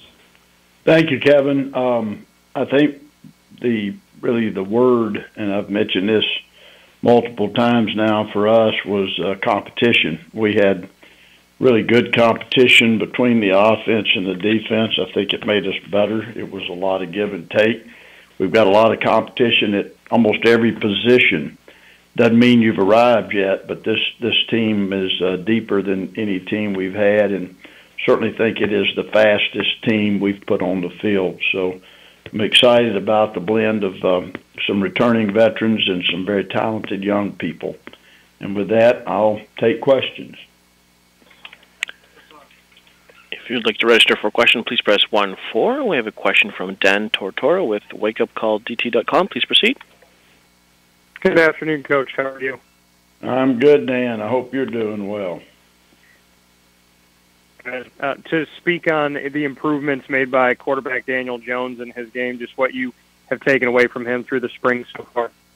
Well, Daniel's been healthy, for one thing. That's huge. He's really matured, and I would say he dove into the spring. I mean, he's really put a lot of heart and soul into it. He's had a really good spring. I think I've seen almost every area of his game improve, his understanding. He's just every approach. He's a very talented guy. He can run. He's got a big arm. He's got great size. I think he understands what his capabilities are, and I think his word has been consistency. It's what he wants to see from himself, and I think we're making progress in that area. And then as far as just what you can say you've seen from the tight ends through the spring and establishing depth there moving into the offense of 2018. That's probably our deepest position right now, with two seniors in Daniel Helm and Davis Copenhaver, and then Noah Gray, who played a lot a year ago. Mark Birmingham is another guy that played a year ago, and then Jake Marweedy, who is a very talented guy as a freshman that redshirted, and then we had a mid-year come in, Zamari Ellis, who is a very talented young player. So it's probably overall our deepest position, and the thing that I think our tight ends are going to bring to us is versatility within personnel groupings and in what they can do. I really am excited about what they accomplished this spring. Jeff Ferris has taken that position, and his experience as a receivers coach, it's been a really good mix, and they've had a lot more catches and been really beneficial for us in the area of the passing game. But I want to continue to see those guys grow more and more physical. That's just the next big step for us. Thanks, Coach. I appreciate it. All right. Our next question is from Christopher Heidel with Herb FM Sports Radio Baltimore. Please proceed. Hey, Coach Dave. How you doing? I am good. I hope you're doing well. I'm doing great. So what did you see from your defense during the spring game? I know it's like a controlled spring game, but what do you see during practice from your defense this year? Well, I like our defense. I think this is the deepest, most talented we've been on defense. We got great linebacker play, experienced people there, guys that and it's deeper. Besides just Joe Giles Harris, who had an All-American type year, and then Ben Humphreys, Kobe Kwanzaa has made a great jump, and we got some other young people that matured. Up front on defense, this is the deepest, most athletic group in the defensive line. We returned all but one starter there. Certainly Mark Gilbert, who was an All-American a year ago, he's just gone to a whole nother level. I'm excited for Mark. You can tell he had a great winter. We spent a lot of time. We went 4 days a week in all our winter lifting. He's stronger. Our safety play's been good. We're trying to find the other corner. Miles Hudzik, really right now is the other starter, and he's going to battle. That's what I love, is competition. We got other people competing to play, but it's going to be interesting around here, and we've got some depth in the back end, and I'm anxious to see how that all comes about when it line up 5 starters in the fall. Mm-hmm. And do you see a difference in your team after winning that big bowl game in December in Detroit? You feel like they have a purpose to get better every day in practice, so it'll be a better season? Yeah, I think this team there's so many people that return. I think that the end of the year, the way we finished, the practices for the bowl game were even better than what we played.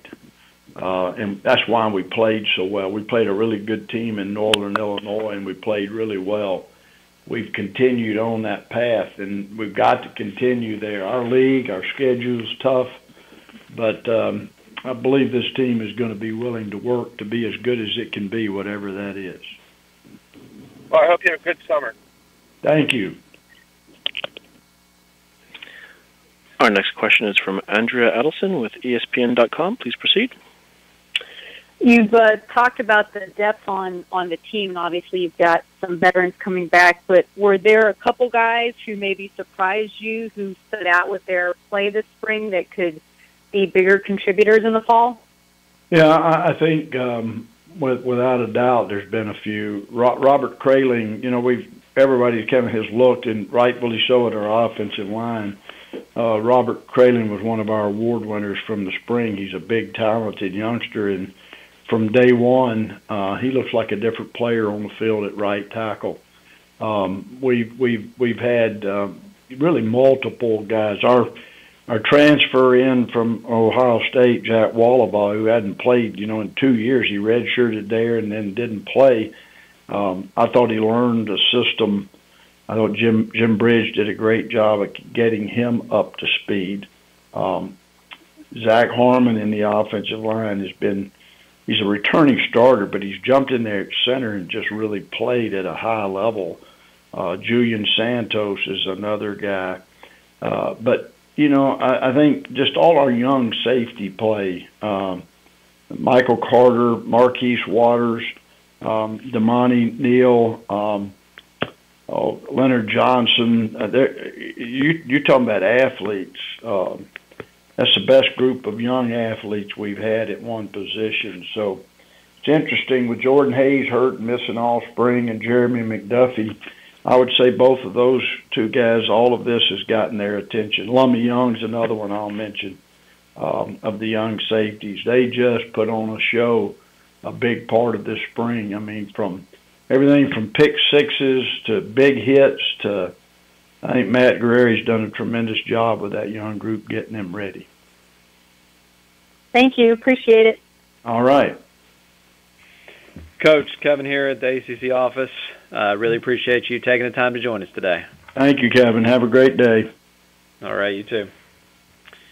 We're now joined by Notre Dame head coach Brian Kelly, whose Irish face 5 ACC teams this year, including Wake Forest on September 22nd, Virginia Tech on October 6th, Pitt on October 13th, Florida State on November 10th, and Syracuse on November 17th. The Irish play their blue-gold spring game this Saturday, April 21st. Coach, if you could please give us an opening statement, and then we'll open it up for questions. Well, we finish up Saturday with our spring game. We've got one more practice, field practice tomorrow. It's been a miserable spring. We've been inside for 13 out of our 15 practices, or 12 out of our 13 practices. But we've made great progress. You know, obviously building off of our success last year in a sense that winning our bowl game, we were able to come into our off-season program with a lot of confidence. Guys have done a great job in terms of building themselves physically. Then we went to the field and worked on our technique, and we've got a new defensive coordinator, so that tactical piece and the mental end of things, our guys are so much stronger in terms of understanding what it takes, what our process is. So feel really good about our spring, other than the weather. The questions that we needed answered, I think we're clearly in a position where we know our team as we go into the game on Saturday.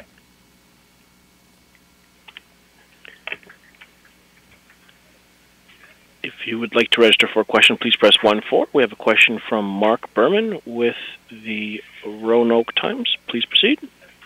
Good afternoon. With Coach Lee taking over as coordinator, what have you seen this spring about what kind of impact that's going to have on how the defense will be looking this fall?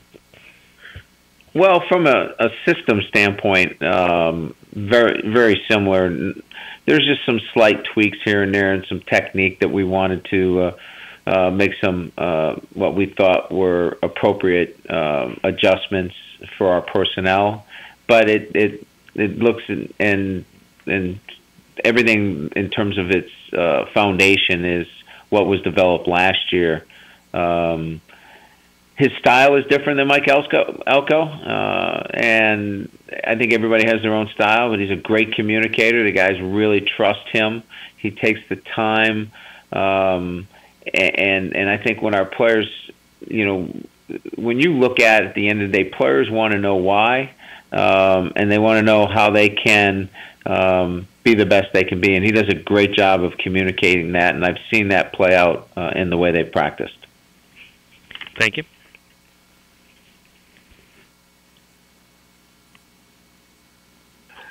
And our next question is from the line of Steve McCarkey with the Associated Press. Please proceed. I was just wondering, I know Memphis and a handful of other schools decided to have spring practice scrimmages or practice sessions off campus at other cities just to promote the program, for recruiting benefit, that type of thing.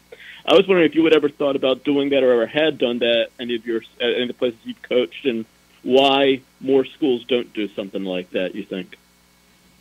Well, I think for us it would be, where do we go? I mean, if we're going to do it, you'd want to go to a warm weather climate, and so then it just depends on, you know, where do you go to do that? We all know about a couple of years ago, Michigan going to IMG, going to Europe. It's certainly, you know, I look at spring ball as you don't have a ton of time and contact hours with your team. So if you can create an opportunity off campus, I think it makes sense. But the logistics are hard, and it's expensive. And I know, you know, well, you're talking about expenses at Notre Dame, but the reality of is it worth the expense of shipping your players off campus? And you generally have to take up some of their free time to do it. So I don't see how the net benefit is doing it off campus. I think it's a great instructional and teaching time, and I think that's kind of where I'll stick with it. Thank you. Our next question is from the line of Dan Tortor with wakeupcalldt.com. Please proceed. How are you? Good, thank you. To look at just quarterback Brandon Wimbush, what you can say about his evolution through the spring, and if you feel he's been pushed at all into the season. Oh, I think there's great competition there. I think Ian Book is, he's 2-0 as a guy that has come in and, he started one game and then, finished another against North Carolina and LSU. So we know he's very capable, and so that competition is there. But on the other hand, I think Brandon has made great progress. He needed to certainly solidify and develop his consistency fundamentally. And I think he's done that. And, when you see that repeating delivery, a confidence starts to build. So I think a lot of confidence in what he's been able to do from a mechanic standpoint, because it's helped him mentally. But at the same time, Ian Book's had a good spring, and so there's natural competition with that group. Nelson in the NFL, just what a team is getting. If they draft him, by some, he's been named one of the greatest offensive linemen in the past years. Just what your takeaway is from him, what a team's getting. You were breaking up, but I think the question was, what's the upside of a Quentin Nelson if he gets drafted? At least I think that's what it was. Is that it? Yeah. Okay. Again, I think this is, sometimes hard to say, but he brings, immediately, and I know it's an NFL locker room, but he brings a toughness. He brings a mindset that is really, for me, it starts to envelop your whole locker room and team. The way he practices, the way he trains, the way he goes about it every single day. The guys around him, he influences, and that's a big thing when it comes to getting drafted in the NFL at such a high level. Thank you. Once again, if you'd like to register for a question, please press 1-4. We have a question from David Teal with the Daily Press. Please proceed. Coach Miles obviously had the big catch against LSU in the bowl. How has he and the rest of your receivers progressed this spring? I'm very pleased with Miles. He's taken over as our top receiver. He's practiced that way. He's made plays. I expect him to have an impactful, he'll be impactful in terms of what he does for us this year. I think Michael Young, a young receiver for us, Chris Fink, who both had big catches and touchdowns in the LSU game, have had outstanding springs, and Chase Claypool, another player that we need to see emerge. I think he's taken a step forward. And a guy that was redshirted last year, Javon McKinley's had a really good spring. So I like our young players. Miles will be the center piece of that. And then we'll actually even look for guys that will come in as true freshmen that will be able to contribute as well. Thank you. Mm-hmm. Coach Kelly, this is Kevin Best at the ACC office. I'd like to thank you for joining us today. We really appreciate your time. You got it, Kevin. Thank you. Thank you. And we're now joined by Miami head coach Mark Richt, whose Hurricanes held their spring game last Saturday but close out spring practices this week. Miami kicks off the 2018 season versus LSU in the Advocare Classic at AT&T Stadium in Arlington, Texas on Sunday, September 2nd. Coach, if you could please give us an opening statement, and then we'll open it up for questions. Hello. We had a good spring to this point. We have one more practice.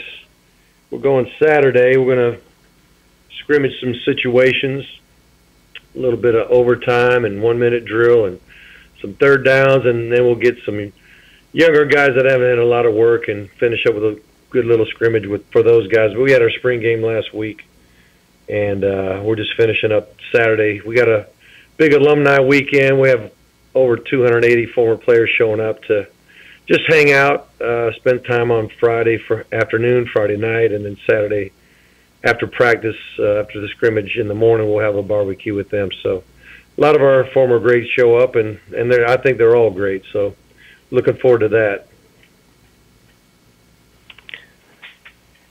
If you'd like to register for a question, please press 1-4. We have a question from Dan Tortora with wakeupcalldt.com. Please proceed. Good afternoon. Hello. To look at the quarterback competition through the spring and just what your takeaways have been up to this point, and just what you could say about that. Malik's still ahead of everybody, and it starts out with his knowledge of the system and his ability to get us in the right plays and the right protections and knowing who to go to with the ball versus different coverages and things into that nature. Nkosi Perry's making a lot of strides compared to what he knew in the fall. I mean, he showed up in the summer last year and was learning and doing his best, but now he's had a whole season and now almost an entire spring. So he's done well. Cade Weldon was doing well before he had a little bit of an eye issue, eye infection that he missed a couple days of practice. Was actually back today. And then Jaron Williams, brand new kid out of Georgia who is a mid-year enrollee. He got here in January. He's really learning quickly and has got great fundamentals of throwing the football and has been very, very accurate. So been really encouraged by him. Thanks, Coach. Appreciate it. Yes, sir. Our next question is from Andrea Adelson with ESPN.com. Please go ahead.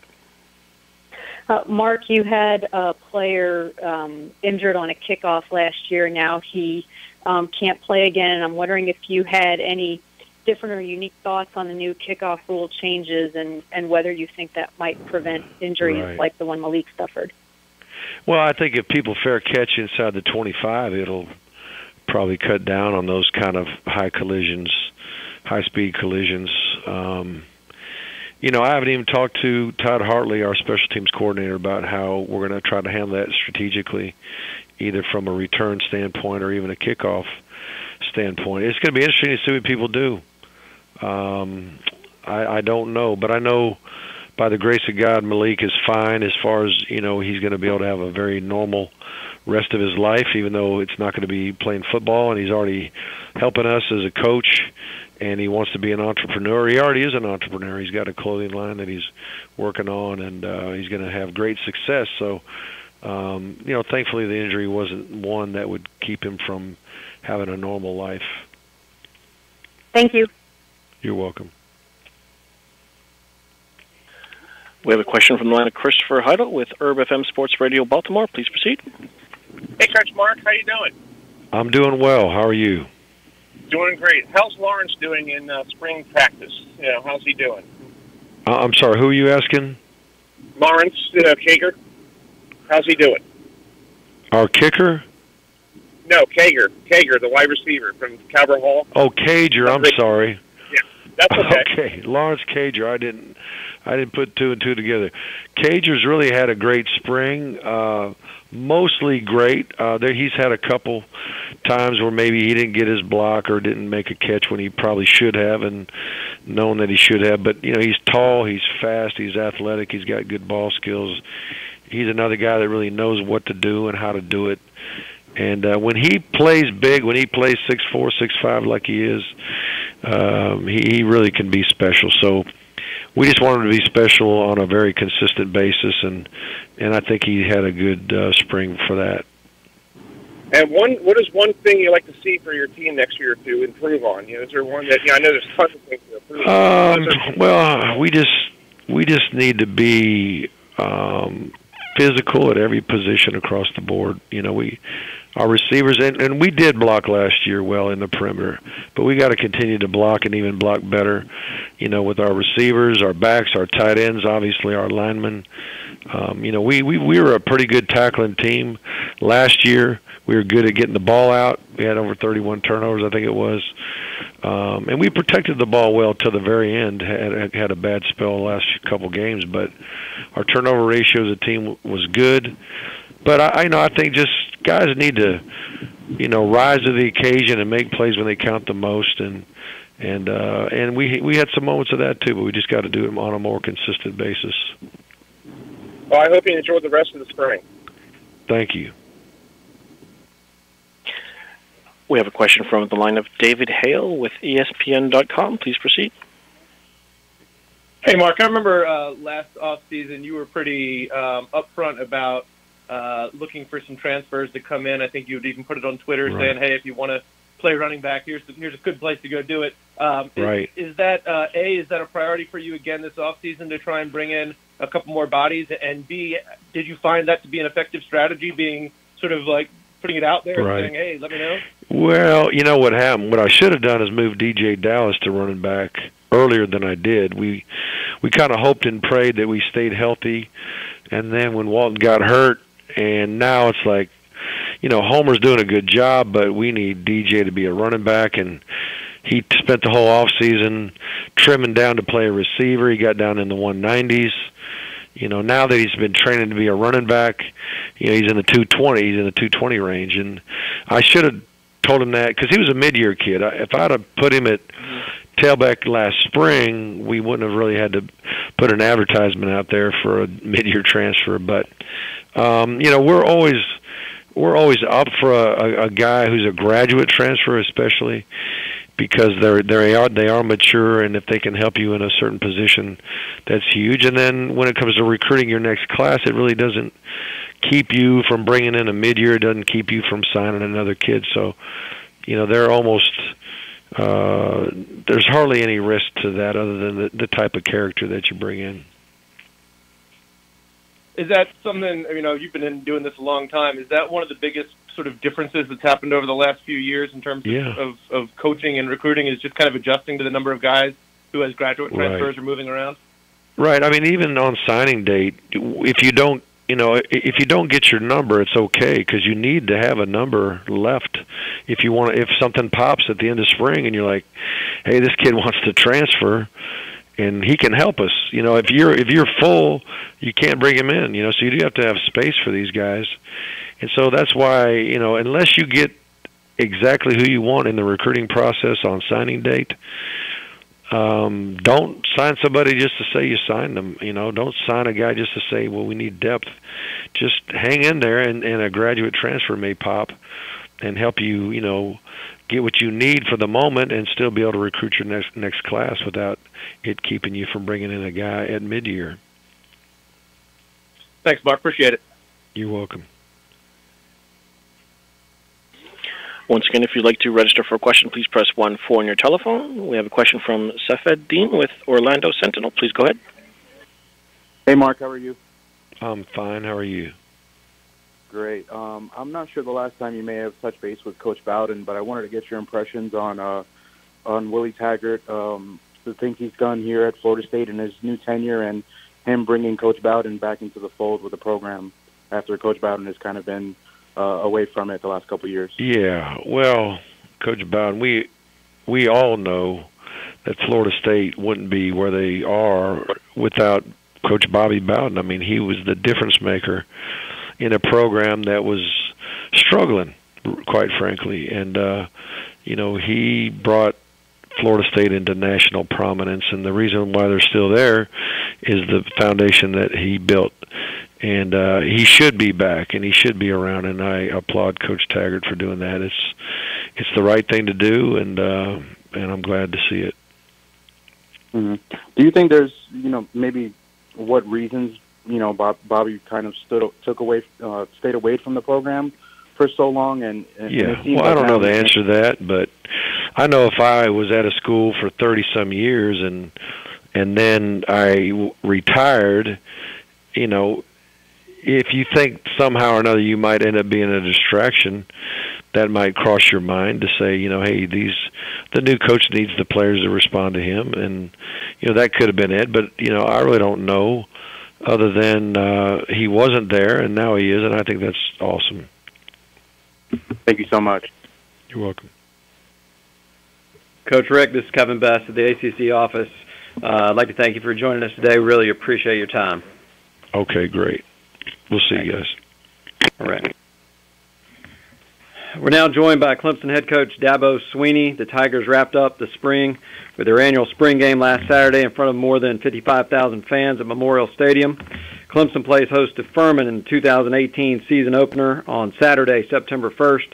Coach, if you could please give us an opening statement, and then we'll open it up for questions. Okay, appreciate you guys being with us today. Really excited about the spring that we had. Had an excellent culmination to it Saturday with our spring game. We were very fortunate because we've got the great majority of our guys back. We had a lot of people going through spring practice, especially with 9 mid-years joining us in January. And so we only had 8 signees that aren't with us. So it was a lot of fun to be able to have that type of competition on the field in spring ball. And outside of really in the secondary, I thought we had the type of depth that allowed us to really be very competitive this spring and get better. So like our team, good leadership, good experience coming back. I'm excited about the summer and, the opportunity for this team to take another big step forward. Chemistry, just really this is when I think the team develops the most and, really gets prepared for the season. And so a lot to learn from spring ball. That's a positive. Many mistakes, a lot of good things, and a lot of guys came out of it with confidence. We got a much better understanding of the makeup of our team, and can't wait to get started again with them in August.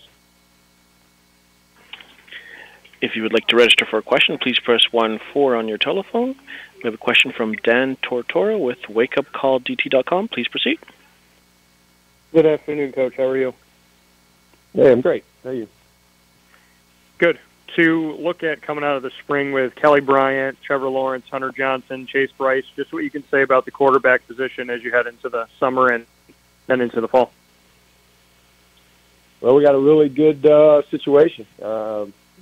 Never really had quite this type of situation where, we've got really 4 guys that I think we could go win with. Literally, I think that we could go win with any of those guys. And I think they're all really working hard to be the best version of themselves. And they're all at different spots. But great young men, very committed, very competitive situation. And they all had some great moments in spring. They all had some not so great. But in the process of going through all of our meetings with those guys right now, and it's a very good situation. Kind of like some other positions on our team where we've got very, very good depth, very competitive depth. So should be fun. Obviously, Kelly's won a conference and taken us to the playoffs, and he's got great experience. The other guys are right there and battling.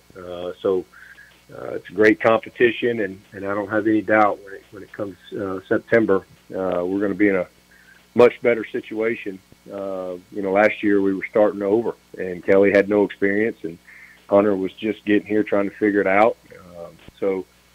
Really, Chase Bryce was redshirted, and Trevor wasn't here. So I think we're going to be at a much better starting point than we were this time last year.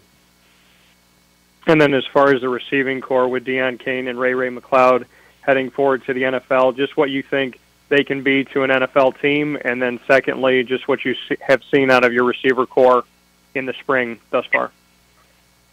Well, I'm excited for both those guys and their future opportunities. To be honest with you, I think both of them have a chance to be better pros than maybe they were as college players. And I think that's just simply, Ray played running back in high school, and Deion played quarterback. So they really only played receiver for 2.5 years of their career. So it's still all in front of them. They're still very much developing guys that have, the skills and tools. But I think now they have a real foundation to build upon. And Ray's a dynamic guy. He's going to have to be an impactful guy as a returner as well. I think he will. A lot of versatility to his game, and I think has a bright future.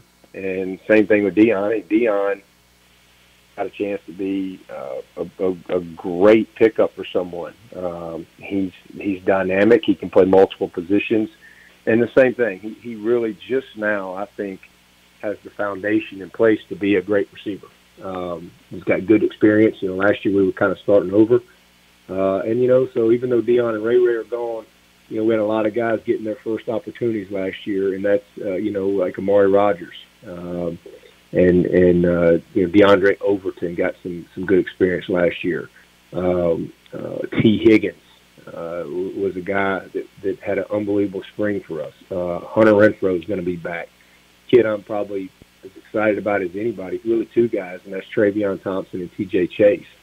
Travion is just transformed himself, and then T.J. Chase is, I think, an emerging, very, very good player for us. And so it's exciting. And then we got a couple young freshmen coming in, Darion Kendrick, DK, and Justin Ross, that we think also have opportunity to be in that mix along with Cornell Powell. Thank you, Coach. Appreciate it. Okay. Our next question is from Mark Berman with the Roanoke Times. Please proceed. Good afternoon. Flipping over to the other side of the ball there on defense, with all those talented, experienced defensive linemen you have back, what did you kind of observe this spring about kind of how they maybe set the tone for the defense or the whole team, and what is that kind of, as coaches, what does that mean when you know you have those kind of guys to count on as you kind of plan for your defense this year? Well, I think just that they set the tone. I mean, these guys, they didn't come back here to go through the motions. They came back to get better individually and also to play on a great team.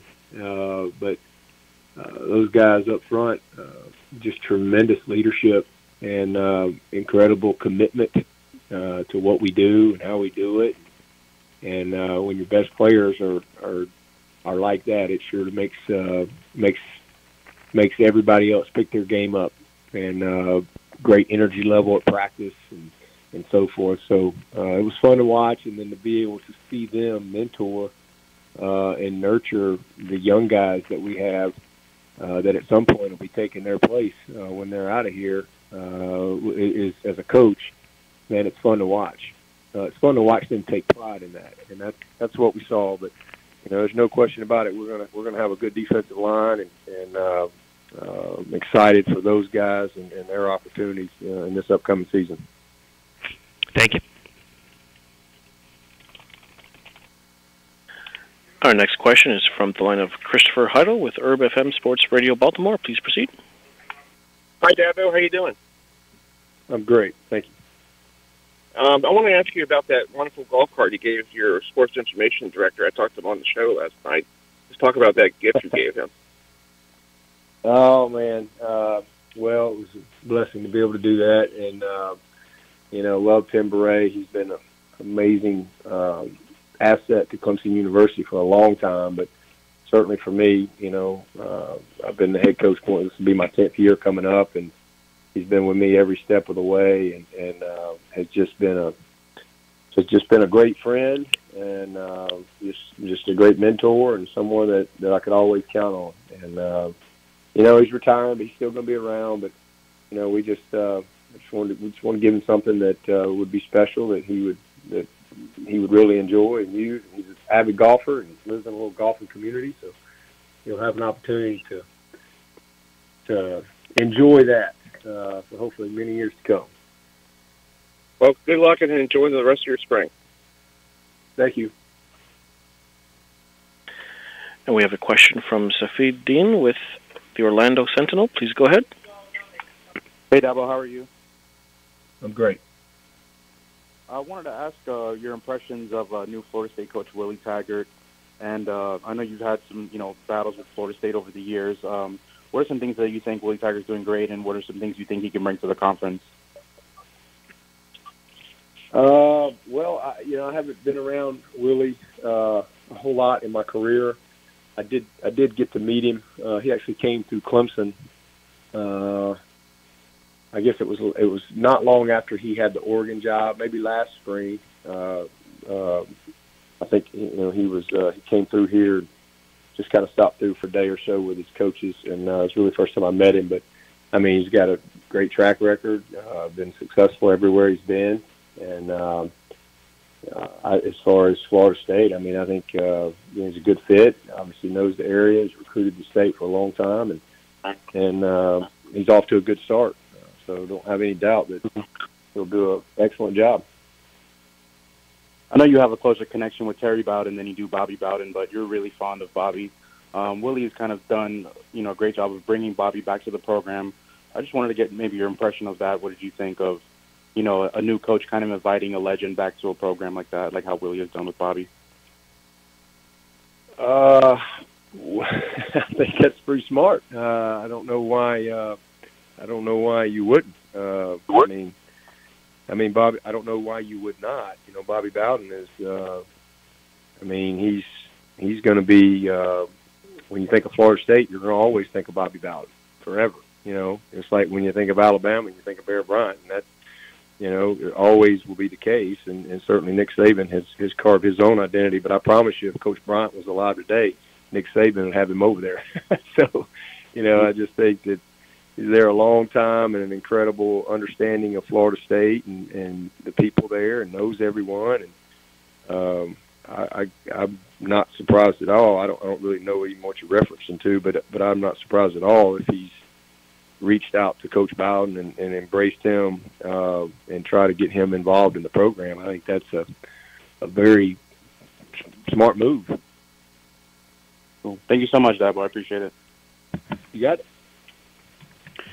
Coach Sweeney, it's Kevin Best here in the ACC office. I really want to thank you for joining us today. We appreciate your time. Okay. Thanks, guys. Thanks.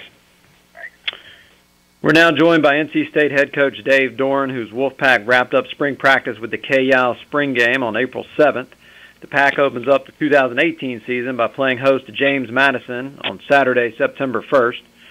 Coach, if you could please give us an opening statement, and then we'll open it up for questions. Thanks, Kevin. Yeah, it was good to get through our spring game healthy, and excited about the guys that were able to rep through spring practice, and the 90-some guys on a roster. You always wish that everybody could be out there improving daily, and that's kind of the goals we set for the spring. And we're able to see a lot of that progress in many of the position groups, and some of the guys that were held out of spring. Obviously, to get healthy, you're not able to develop the same way. But the chemistry of our guys and the work ethic of our guys, we feel like we're in a good place. But we need to have a really good summer. Obviously, we lost, quite a bit of talent from our senior class last year, and so those opportunities are now there for players that are here and for some of the new players that will arrive, as we get into summer school.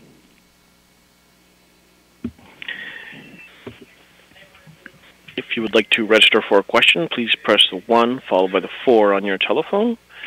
And we have a question from the line of Dan Tortora with wakeupcalldt.com. Please proceed. Good afternoon, Coach. How are you? Good, Dan. How are you? Doing well. To speak on Bradley Chubb and just what he can be for an NFL team, some regard him as the top prospect in the entire draft. Just what your thoughts are, having been his coach. I can't speak on what the guys are that they're considering over him. All I can say about whoever gets him, they're getting one of the hardest working players that I've been around and one of the top talented guys I've been around. I think his football IQ is incredible. His work ethic matches his talent. He was raised by an incredible group of parents and brother. That's a big part of his life in Brandon, and it's the full package. I mean, you're talking about a guy that understands how to treat people, that's going to represent their program and his family with class, and that's going to play every snap with an edge to him, and his desire to win is one of the things that makes him stand out. I mean, he's just a uber-talented competitor and carries a huge chip on his shoulder when he plays the game. So he's a culture guy for a locker room, and he's definitely going to demand things from his teammates that make their program better. And then as far as moving forward for you on the defensive line, just what you can say coming through the spring with some leadership, maybe some guys that have stepped up or evolved their game as you head into the summer. Right. I think Darian Roseborough is a guy that, has played a lot of football for us and has taken his new role as the most experienced, productive player returning on the front and done a nice job in the 15 practices of not just improving himself, but, demanding more from the guys around him. And Darius Bryant has played a lot of football for us at defensive tackle and unfortunately was not able to go through spring. But we'll be back for the summer, and he's a guy that we need to step up, probably our most consistent inside player that's returning that has experience. The nose tackle position, there'll be a competition there in fall camp. And we have a junior college transfer coming in, Grant Gibson, who's a redshirt freshman, took advantage of a lot of reps this spring and improved. Shug Frazier, was injured, and hopefully will be back in the summer. That's the plan anyway, to compete for that position inside. And we have a very talented young man that we signed, Aleem McNeil, coming in that's 300 pounds now, and excited about him competing at the defensive tackle spot as well. I think the other defensive end across from Darian is James Smith-Williams, competing with a bunch of different guys, and that's going to be what this summer and fall camp are going to be about. We're not going to have 4 household names probably on the D-line like we did this year, but we are going to have a good rotation and depth at the position. Just looking forward to continuing to work with it because we're by no means there yet. Thanks, Coach. I appreciate it. You're welcome. Our next question is from David Hale with ESPN.com. Please proceed. Hey, Dave. I'm curious what your thoughts on the running back situation were throughout the spring, and do you envision a scenario, would you prefer a guy like Reggie become sort of the bell cow, or do you kind of envision more of a running back by committee approach this year? It's too early to say. I would love to say that that's what Reggie could do. He did not, go through a lot of the spring. He was limited and just trying to take care of him a little bit here and there, and he needs to have a really good summer to be in tip-top shape, to be in there as much as he can be in there. I think it's a wide open position from a rotation standpoint right now, and Ricky Person, who's here, graduated early, is a very talented young running back and 200-plus pounds with great speed, and so I'm looking for Ricky to be a guy that plays early. And Nakia Robinson is another guy that really flashed in the spring game and was a redshirt last year. And then DeMonte Rim is a transfer from Pembroke, a Division II program here in the state that sat last year in the transfer rule and is eligible now. And it's a 225-pound guy, a lot like Reggie, that, plays behind his pads, tough, physical. So I don't know yet, to answer your question on the committee part of it, or if one guy will emerge. It's too early to say, and I don't have a preference. We just want to get our best players the ball as much as we can.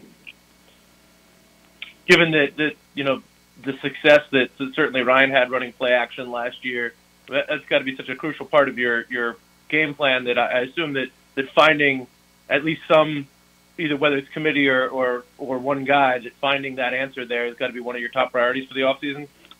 Yeah, I would say running back and tight end, if you look at our offensive unit, are the most, wide open because of what we lost, at running back with Naheem.